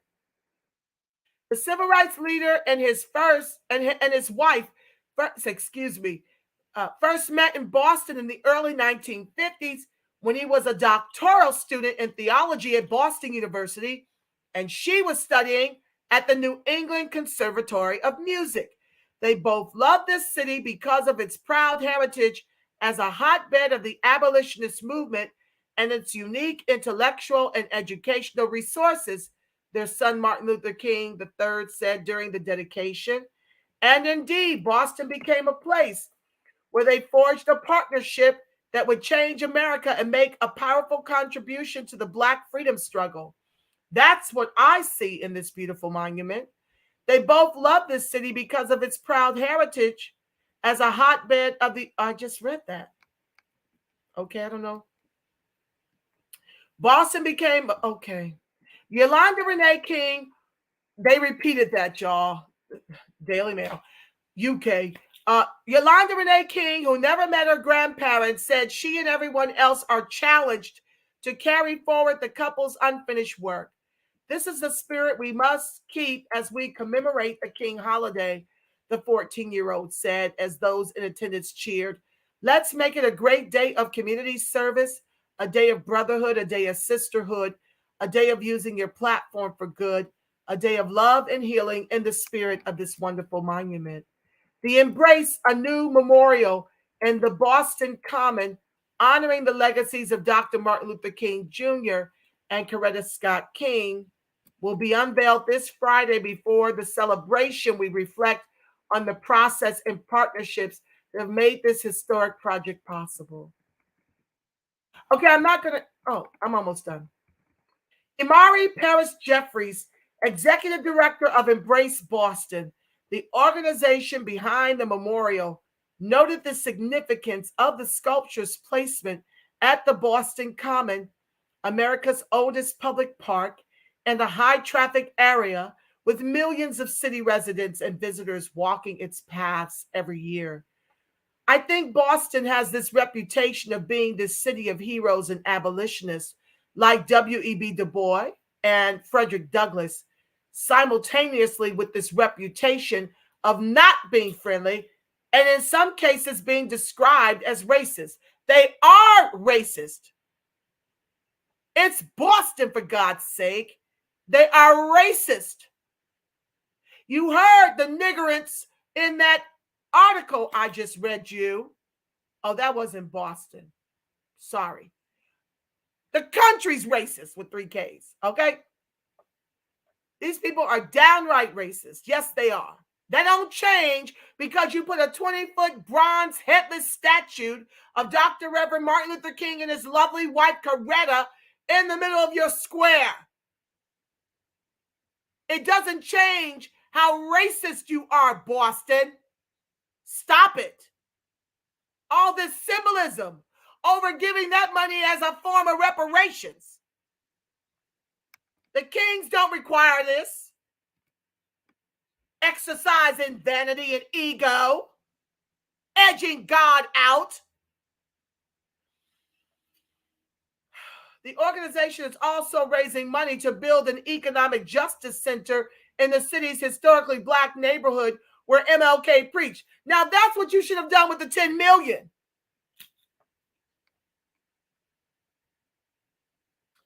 Okay, I'm exhausted. Let me I'm going to play a little bit of Dr. Reverend Martin Luther King Jr. in his fight for reparations, and then I'll come and see what y'all got to say. Hold on, guys. Please be sure to like, share, subscribe, turn on your notifications, and double check your notifications to make sure you're still subscribed to the channel. I'm being shadow banned.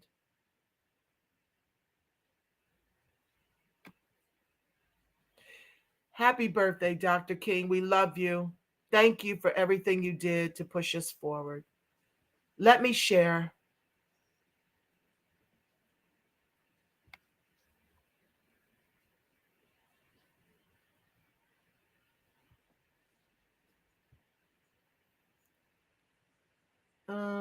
Okay, here we go.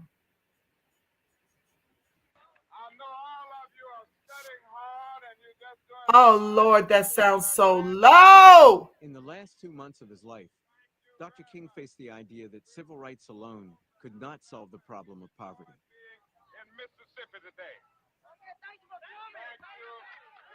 He roamed the South, trying to gain support for Poor People's Campaign. Its goals: full employment, a guaranteed income, and decent housing for every American. People just don't know, but it's really hard. Not only me, it's so many more in the same shape. I'm not the only one. It's just so many of us right around. It's just no have shoes, clothes. It's naked and hungry. Part time you have to cook your and pinto beans morning, down and supper. They don't know where else get a good meal. You all are really to be admired.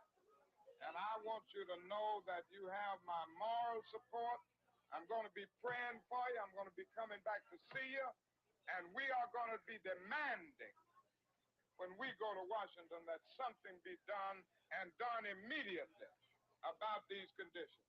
This was a different Martin Luther King. Just weeks before his murder, in tones suggestive of the Black Panthers, he began to talk about how the government had broken its promise to the newly freed slaves just after the Civil War. At the very same time that America refused to give the Negro any land, through an act of Congress, our government was giving away millions of acres of land in the West and the Midwest, which meant that it was willing to undergird its white peasants from Europe with an economic floor. But not only did they give the land, they built land-grant colleges with government money to teach them how to farm. Not only that, they provided county agents to further their expertise in farming. Not only that, they provided low interest rates in order that they could mechanize their farms. Not only that, today, many of these people are receiving millions of dollars in federal subsidies not to farm, and they are the very people telling the black man that he ought to lift himself by his own bootstraps. Now, this is what we are faced with, and this is a reality. Now, when we come to Washington in this campaign, we are coming to get our check.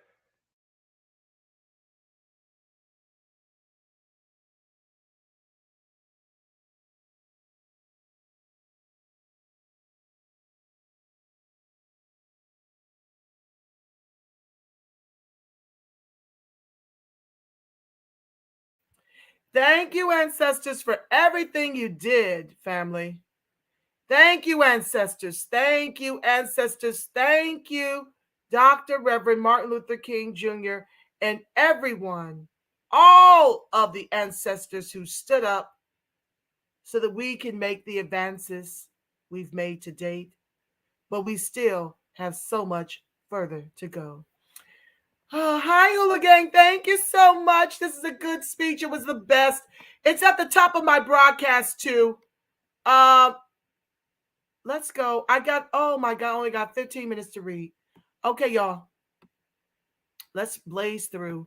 Sorry, guys. I had a lot to get out. I told y'all I can't do this more than once a week. Carolyn Harvey says, hello at TRP. How have you been, lady? Just love your recent YouTube postings. Always advocating for American freedmen. As the kids say, or used to say, you are the bomb. Hey, thank you so much, Carolyn Harvey. Thank you, ADOS Truth. Thank you guys for joining the live. I appreciate you, family. Yes, if you want more of a Zen, I'm inviting more peace and love, because this kind of stuff will kill you. This stress over the ethno-genocidal plans of the Democratic and Republican parties alike is enough to take us out if that's our square. If we're relegated to live there and not spiritualize our demand for reparations, it's going to take us out. It's already impacting the health of way too many of my comrades. I refuse to allow it to come for me.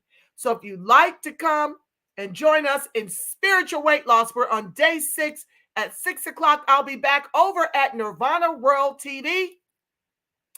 Metaphysically Speaking is a new broadcast that God manifested through me to bring to us, to help us woosa in this process of all the trauma that surrounds us day and night. And that's what this whole entire movement is missing. The very thing Dr. King and our ancestors brought to our emancipation and civil rights. God. Okay? So I'm including him over here. At the end, if you are atheist or you choose not to participate in the spiritual treatment, thank you, God. Well, whatever you call it, bless your day. And you can close out the broadcast when I get to that part. I will announce it and give you enough heads up that you can exit the spiritual treatment. But every broadcast will have that henceforth, just so you know. Hi, DJ. Yaira. Oh, I said hello to a lot of you. Joanne Lewis, I can see you, family. She goes on to say, I can't stand to hear Biden's voice. It irks my soul because I know of his racist white supremacist hate against freedmen, ADOS, FBA, and ADOS. PTSS, whenever I hear his voice or read any of the CBC. You're doing better than me because I can't listen to him at all. It makes me think very dark. Okay, so I just check out, okay? Yes, Yaira, a centering and balancing it all. I must, or lose my mind, and I'm not about to do that. I've got too much to live for. I'm not going to let this listen, I'm trying to teach us how to fight without the fight consuming us from the inside. That's what I've chosen, the direction God has given me to go with my broadcast, okay? What they did to MLK legacy is unforgivable. Yes, that statue, family, I'm with you, The Rock. We come to get our check. Okay. We went over Brian. Hi, Brian, again. Prince of Pop failure paraphernalia. Oh, thank you, OST, Big Low So YT, for your kind words. You look fine, Queen. Come as you are. Honey, in my PJs with my hair standing all over the head. You might beg to differ. Hey, Angela, I love you. God bless you. God bless you. Right, Black, baby. Hi, beloved. YVOC info. Hey now. I love all the love in the chat. Angela, I saw they had located more top secret documents on behalf of Jim Crow when you started this live. Honey, both sides are the devil. Let's just listen. It ain't a party thing for me. It's a Freedman flourishing thing for me to bring the Democrats to their knees until they're begging us to cut our checks. We don't get the checks if we continue to give our votes away to erase and replace us with immigration. It's never coming because what they're doing is only importing Crayola, wanton white supremacists, to take over in the police forces, to take over in the schools, to take over in the prisons, to take over in politics. And so we must lean in because they're really trying to put reparations to bed now that we have opened up the Pandora's box. You see, Pan-Africans, which is why I never heard of it before I got involved, they're playing with it. They've been playing with it for 30 years. And we unearthed their bullshiggity, their nefarious plans to not only co-opt the reparations for Black immigrants, but to be in control of those monies. That's what they want. That's what they're seeking. That's what they're after. Okay? Thank you, YVOC info. Yaira says, I've got ancestors from St. Martinsville, Louisiana. Wow. They created the impoverished conditions that, yes. Hi, hooligan, shalom, Black family, peace and love and reparations. Yeah. That's what we own, baby. That led to incarcerating Black children in Louisiana. Honey, it's all institutional systemic racism and them wanting to continue to keep us slaves. That's not been abolished. If you are a prisoner, you are their slave. Hooligan goes on to say there are Black men that have been in that prison who have been in there since they were 16 years old and are now in their 80s. Oh, my God. I'm just jumping down to the relevant. Sick of you. Black culture people owe reparations to America. Thank you, sick of you. You might want to reconsider your name because you don't want to bring sickness into your experience, fam. Isaac Franklin owned the Angola Penitentiary. He named it. Can't forget about stomach cancer from the inhumane meals. OST, Big Low So YT goes on to say. I wonder what the suicide rate is. I read about him in a must-have book, The American Slave Coast, A History of the Slave the slave breeding industry. Thank you, Yaira. Yes, family, if you've got other books you'd like to share, anything you want to share, either Gmail me at therepperspect@gmail, scrolling in the bar below, or type it in the chat. Thank you, because people look at the archives and they take up this information like I'm going to. Yaira, can you please text that to me? Text that book to me, love. This coupled with Alabama Governor Kay Ivey using COVID funds to build more prisons there. Oh, okay. Yeah, thank you, YVOC Info. Yaira goes on to say that Angola prison is 18,000 acres. Jay Hardy Drill Stream, I see you, family. Thank you for your kind words. Hi, Tay Bay. I see you, love. Yes, rest in power to our beloved Khalif Browder. Oh, that baby, it breaks my heart every time I think of it. It's already a purge in the streets. They worried about a law. OST, you ain't ever lied. I believe we need to end cash bail. I do believe that far too many of our unarmed Black men, women, and children are in there for nonviolent offenses and can't afford to bail out and end up caught in a cycle of abuses that are too heinous to repeat here. Thank you, Yaira. Oh, Lord. I'm going to give somebody a wrench one of these days when I figure it out. Preschool Black boys are overwhelmingly being suspended across the country. Thank you, YVOC Info. I swear it's like the Twilight Zone right now. No, you good. 2 minutes in. I don't even know what that part means. Hi, Derek. We're coming to get our checks. Period. The end.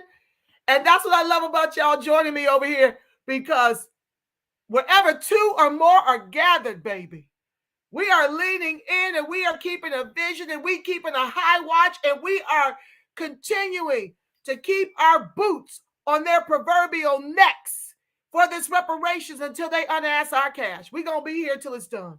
That's it and that's all. We will not give in, up, or out. We are here to stay. Shadow ban me all you want. Censor me all you want. This is my square, okay? With my people. I'm in great company. These are some of the staunchest comrades over here in the chat getting it in. Just mute the ads. Family, I wish it were that easy. You got to wait until you find where to mute it. You got to wait till you find where to exit out. It's a whole show in and of itself. I am Lee. They didn't even give our American homeless a quarter of what they've been giving those ungrateful illegals. Honey, that's what I've been screaming about. But this is what we keep voting for. Voting blue no matter who. That Eric Adams clown is an immigrant. This is what I've been telling y'all. You must weaponize your vote in 24. Okay? You got to find your closed border and citizens American first candidates. Yes, we are at war, but we are at war. And the Democrats have waged it, and the missile is immigration.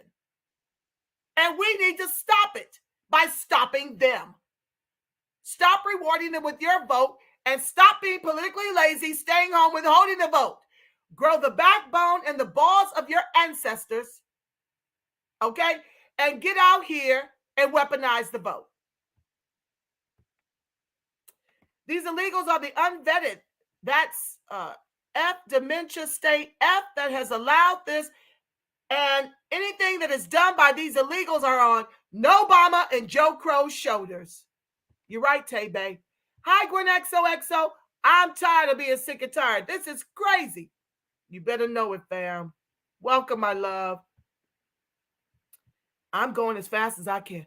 These disease criminals that Biden, I call him Joe Crow, has told to come over are not asylum seekers. They are illegal criminals. We're sent here and we need to get rid of them. The Mexican cartel have been allowed. Yes, ma'am. And they're lacing the drugs with fentanyl and doing all manner of things that Donald Trump tried to tell y'all, not you, not my informed over here. Sometimes I feel like I'm speaking into a black hole. But then I look up and we damn near doubled our support for the Repugnant clans in the last midterm election. And so whether telepathically or people are sharing the broadcast, it's working. So I'll continue to work over here. But anywho, okay, yes. Trump tried to tell y'all who these people were. And we got bleeding hearts for everybody but our own group, clearly. So this is where we're at with it. And it's diabolical and it's got to stop. And the only way for it to stop is for you to stop voting it into office. To come here and they put them in our neighborhoods and try to terrorize us. However, we need to terrorize them like they have never seen. Family. And when we do, the race soldiers come in and who do they execute? Us. They've got more protections than we do. Hi, MD Williams. Go home. Honey, not until we stop voting for it. They won't leave until we stop voting for it. Teach, says the Hula Gang. Thank you. I think you're my newest subscriber. I got one today. Praise God. Brian Barner, muddy up the waters of reparations. That's exactly what they're doing to constitute never paying us. And now, because their numbers are falling off, they're making Crayola wanton white supremacists white to put them in positions of power to tell us no. But we are leaning in and weaponizing this vote. It's the only way. MD Williams, do that round table elsewhere. I don't know what you mean, love. I can't stand these tethers. Hi, Shri Shay Bird. I see you, fam. What else is there? Okay, I'm moving fast, y'all. I got to feed my child in between broadcasts. We have to go to the store. Elon Musk is the devil. Oh, Lord, let me not flash that. Uh-oh. Some things I can't read. Y'all be nice because they will end this broadcast. I may even have to edit Dr. Martin Luther King's speech out of it. They try every way they can to censor me. It's the worst. And mess with my videos. The hardest thing about managing money is not having any. Yeah, absolutely the truth. Falling on grenades and jumping out windows for them folks. MD Williams. Oh, Lord. MD Williams. I'm going to have to read yours before I press the button. All immigrants and illegals have received handouts and free money. Oh, yeah, at our expense, family. You said it. That's our reparations and protections. Those visas are illegal, and they effing know it. Thank you, Tay-Bay. Stop it with the trinkets. Symbolism.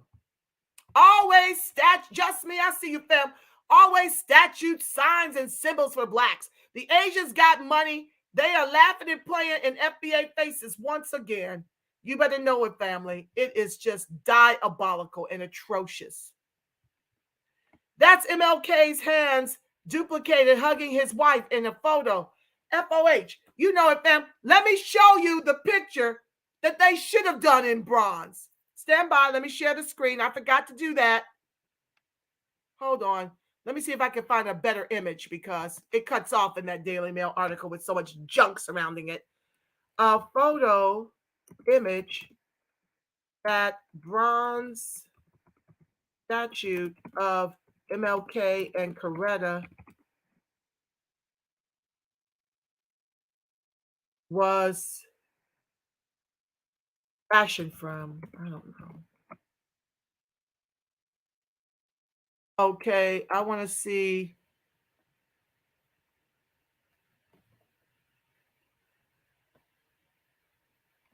"20 foot tall and 40 feet wide, and we can't even see their faces. We can't even see the real image that it was based on. Hold on. I'm trying to find it for y'all. Just give me a second. While you at it, like, share, subscribe, turn on your notifications.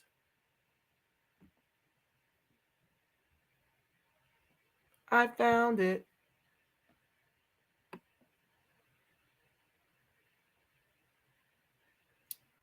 Oh. Let me see. Let me see. Hold on, because that's got a lot of stuff going on too.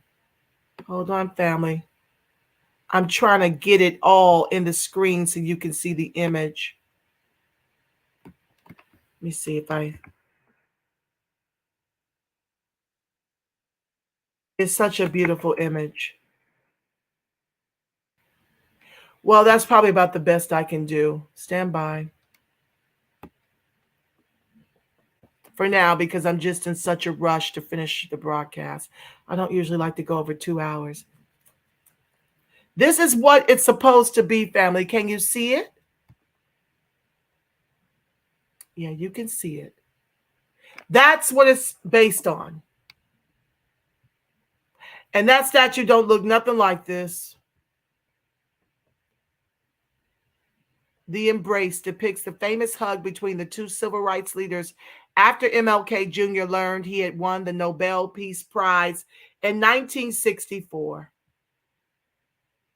Look at that. Wouldn't you have rather seen that in bronze?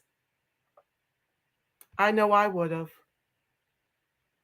I'm going to keep it up there because I like it so much. Make myself bigger while we finish out the comments.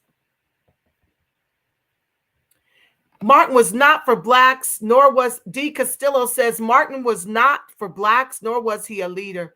Oh, okay. Well, that should have been flashed. D. Castillo, why do you say that? Hi, Sasha Delry 360. Greetings, Miss Angela Nirvana and American Freedman. 10 million. Who got paid? Nobody got paid, honey. That's what they paid for those bronze hands embracing each other instead of this picture here. This is in Boston. They spent 10 million on a bronze set of arms, what is supposed to be an embrace. You'll have to rewind the tape. White, okay, let me see. D. Castillo goes on to say, white men subsidize his entire campaign for their own selfish reasons. This is a waste of time. That's why they want to keep reminding you about him. D. Castillo, I disagree. That's not what I know of Martin Luther King Jr. and his fight for civil rights. As a matter of fact, if he was in their pocket, why was he executed? That doesn't make sense. If he was doing the work of the wanton white supremacists of that day, of that era, then why have him executed? His agenda was not, hi, Babe Brax, I see you, fam. His agenda was not for black empowerment. We should stop portraying him as though he were. D. Castillo, once again, you've not made the case to convince me otherwise. Where's your receipts? That's all I deal in, not lip service. So give me some receipts and I can look into what you're saying. MLK's family must, okay, greetings, Satra. No thumbs down, one I know of. I don't know what that means. D. Castillo, please, please, please, everybody. American freedmen have suffered enough trauma. Please do not traumatize our specific group with expletives in the chat. Don't talk about our ancestors in this way, family. I'm going to time you out because that's mean, what you just said. I'm putting you in timeout. I don't like it. Listen, I will not tolerate more trauma to me, nor the ancestors, nor my comrades. So if you come over here with this kind of stuff and you don't know how to have a decent conversation without expletives, you will be timed out, your first warning, and then you'll be blocked.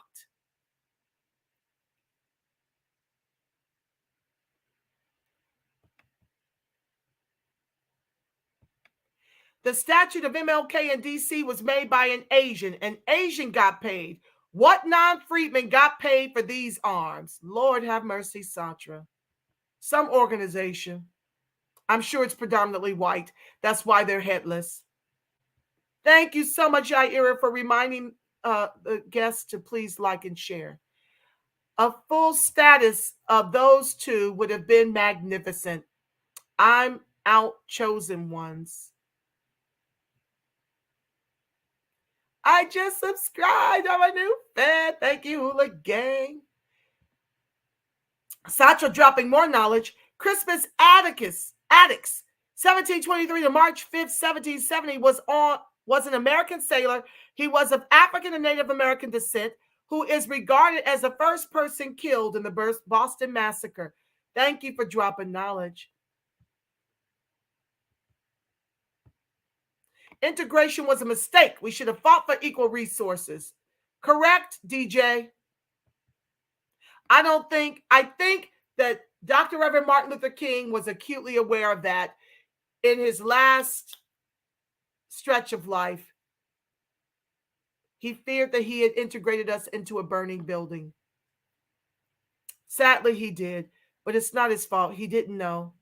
You got me fired up, says OST Big Loso YT. Good. Let's get busy. Daniel Witten. I wonder if there's a way to get that entire MLK speech. I suspect the rest of it has even more fire. Yes, Danielle, welcome to the live. You may want to research it. Of course, I get into trouble and they censor my channel when I share about relevant topics, even though I have a full copyright disclaimer that says I'm using it for educational purposes. So yeah, I would look for the whole speech. Coretta Scott King spoke out against granting illegal immigrants amnesty back in the 80s. I have to find it, DJ. Thank you. No other race is experiencing what FBA is. Yet those camps scream they all on that chart. SMH, our people are delusional. Sister, amen. Thank you, Just Me. Brooke Sinclair, amen. Sister Angela, they need to deposit my $100 million into my account. Amen, The Rock. You cursed and apologized. I said you were fine after 2 minutes. You can curse on YT. What's funny at the time, you keep your foot on the gas, queen. Thank you, OST. Big Loso YT. I'm trying not to curse so much during the broadcast. I would like the children to be able to see it. It makes me cussing mad. I'm grand. I'm blessed and unstoppable, Brooke Sinclair. Don't worry. We will find you and follow you wherever you go. Thank you. Thank you, family. Who made the arms? No one got paid. I'm sure they did. Satra, could you research that for me? I got to move. Right. That image is not the status image, says Tebe. Not the statue's image. In the statue's image, it looks like two dudes' hands.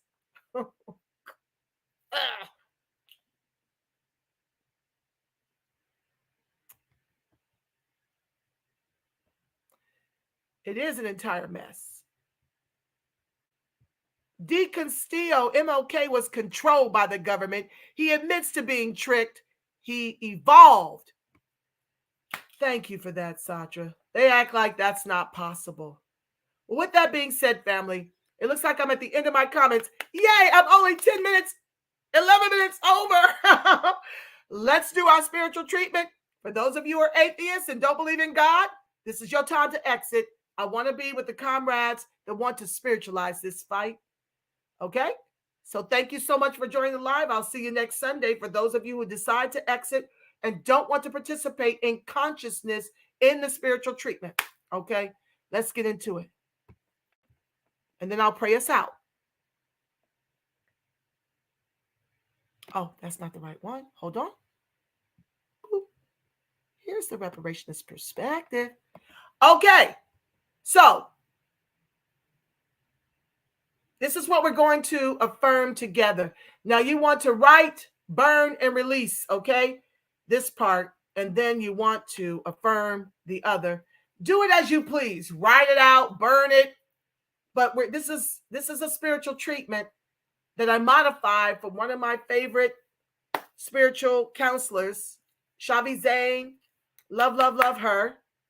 And so I'm going to, I modified it to fit what I'm seeking to do in order to upend the U.S. corporation, aka the government, and their nefarious ethnogenocidal plans for American freedmen. So, together, I declare and decree that the highest form of righteous judgment is served over all corrupt beings of the government, judicial system, including the police officers, CPS, Child Protective Services, judges, jailers, attorneys, FBI agents, the CIA, and all personnel working for the U.S. corporation with 3 Ks with wicked intentions.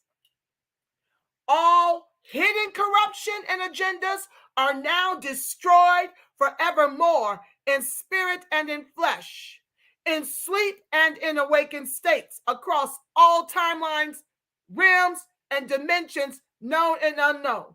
Now, as you watch it go up in flames, if you choose to write it and release it and burn it, give thanks to the Most High God for granting you the power and authority to bring down this judgment, and then call on your entire spiritual team, namely the ancestors, to come in and assist you with establishing these things in spirit and in flesh. Okay?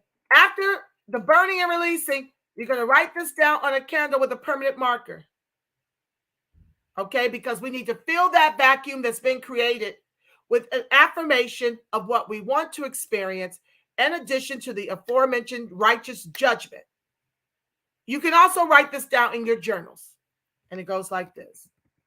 All corruption of the U.S. corporation, aka the government, and the race soldiers is now exposed, and justice for all wicked deeds and hidden acts, known and unknown, is now exposed and established in spirit and in flesh, in sleep and in awakened states, across all timelines, realms, and dimensions, known and unknown. And so it is. Now, I know it's a lot to write down, but consider the impact we're going to have as spiritual giants on the reparations movement, on behalf of ourselves, our offspring, and our ancestors will be well worth the time it takes to do this exercise. Thank you in advance for joining me in this spiritual treatment. I thank you so much. Oh, y'all still writing? Wait a minute now. What did I miss? Hi, Tamara Johnson Sheely. I see you, fam. Angela, you never email me back. Oh, my God. About what would happen when Trump gets into office in 24. The Rock, forgive me. I'm just overwhelmed right now. What I believe will happen when Trump gets into office in 24 is that we're going to have a moratorium on legal immigration, and we're going to put an end to illegal immigration, and he's going to enlist ICE to get them out of the country. That's what I believe will happen when Trump gets back in office. He will finish what he started. And I also believe that given that, well, I'm going to work on it. I can't tell that part. I can't say what my plans are, given the fact that I see more of us voting for repugnant plans and waking up to the Freedmen protest voter strategy. I can't talk plans over here, but no, it's going to be epic and it's going to be rich, and I will be at the table. Okay. ADOS Truth says, thank you and bless you, sister. I miss you, dear. I miss you too, family. Esmino. Hank Williams. Hank Willis Thomas made arms. He is black. American freedman? I do not know yet. Well, Satra, I know you're going to find out. His name sounds American freedman, but you know how black immigrants do. They change names to morph into us to get our entitlements, right? At the reparationist perspective, Hank Willis Thomas is black. Okay, I did that part already. Yes, family, y'all be safe. Thank you, sis. Thank you, my love, for being here. Greetings at Tamara and Esmino. All right. With that being said, family, the light of God surrounds us. The love of God enfolds us. The power of God protects us. And the presence of God watches over us. The Rock, Trump victory has failed. 2020 was the time. Oh, no, Satra, please don't douse my hopes. Oh, the light of God surrounds. Nam Yeho Renge Kyo. The light of God surrounds us. The love of God enfolds us. The power of God protects us, and the presence of God watches over us. Wherever Freedman and his allies are, God truly is, because family, You are the face of God. Yes, you are the voice of God, the body temple of the Spirit of the living God. Until we meet again in a few hours, for some of us, I want you to make it a beautiful, God-inspired rest of your evening. If no one's told you today, know that I love you, Black and Freedman strong. Yes, I do. And until next week, Sunday, family, when we're back for more of As the World of Freedmen Turns, I want you to make it a beautiful, God-inspired rest of your evening.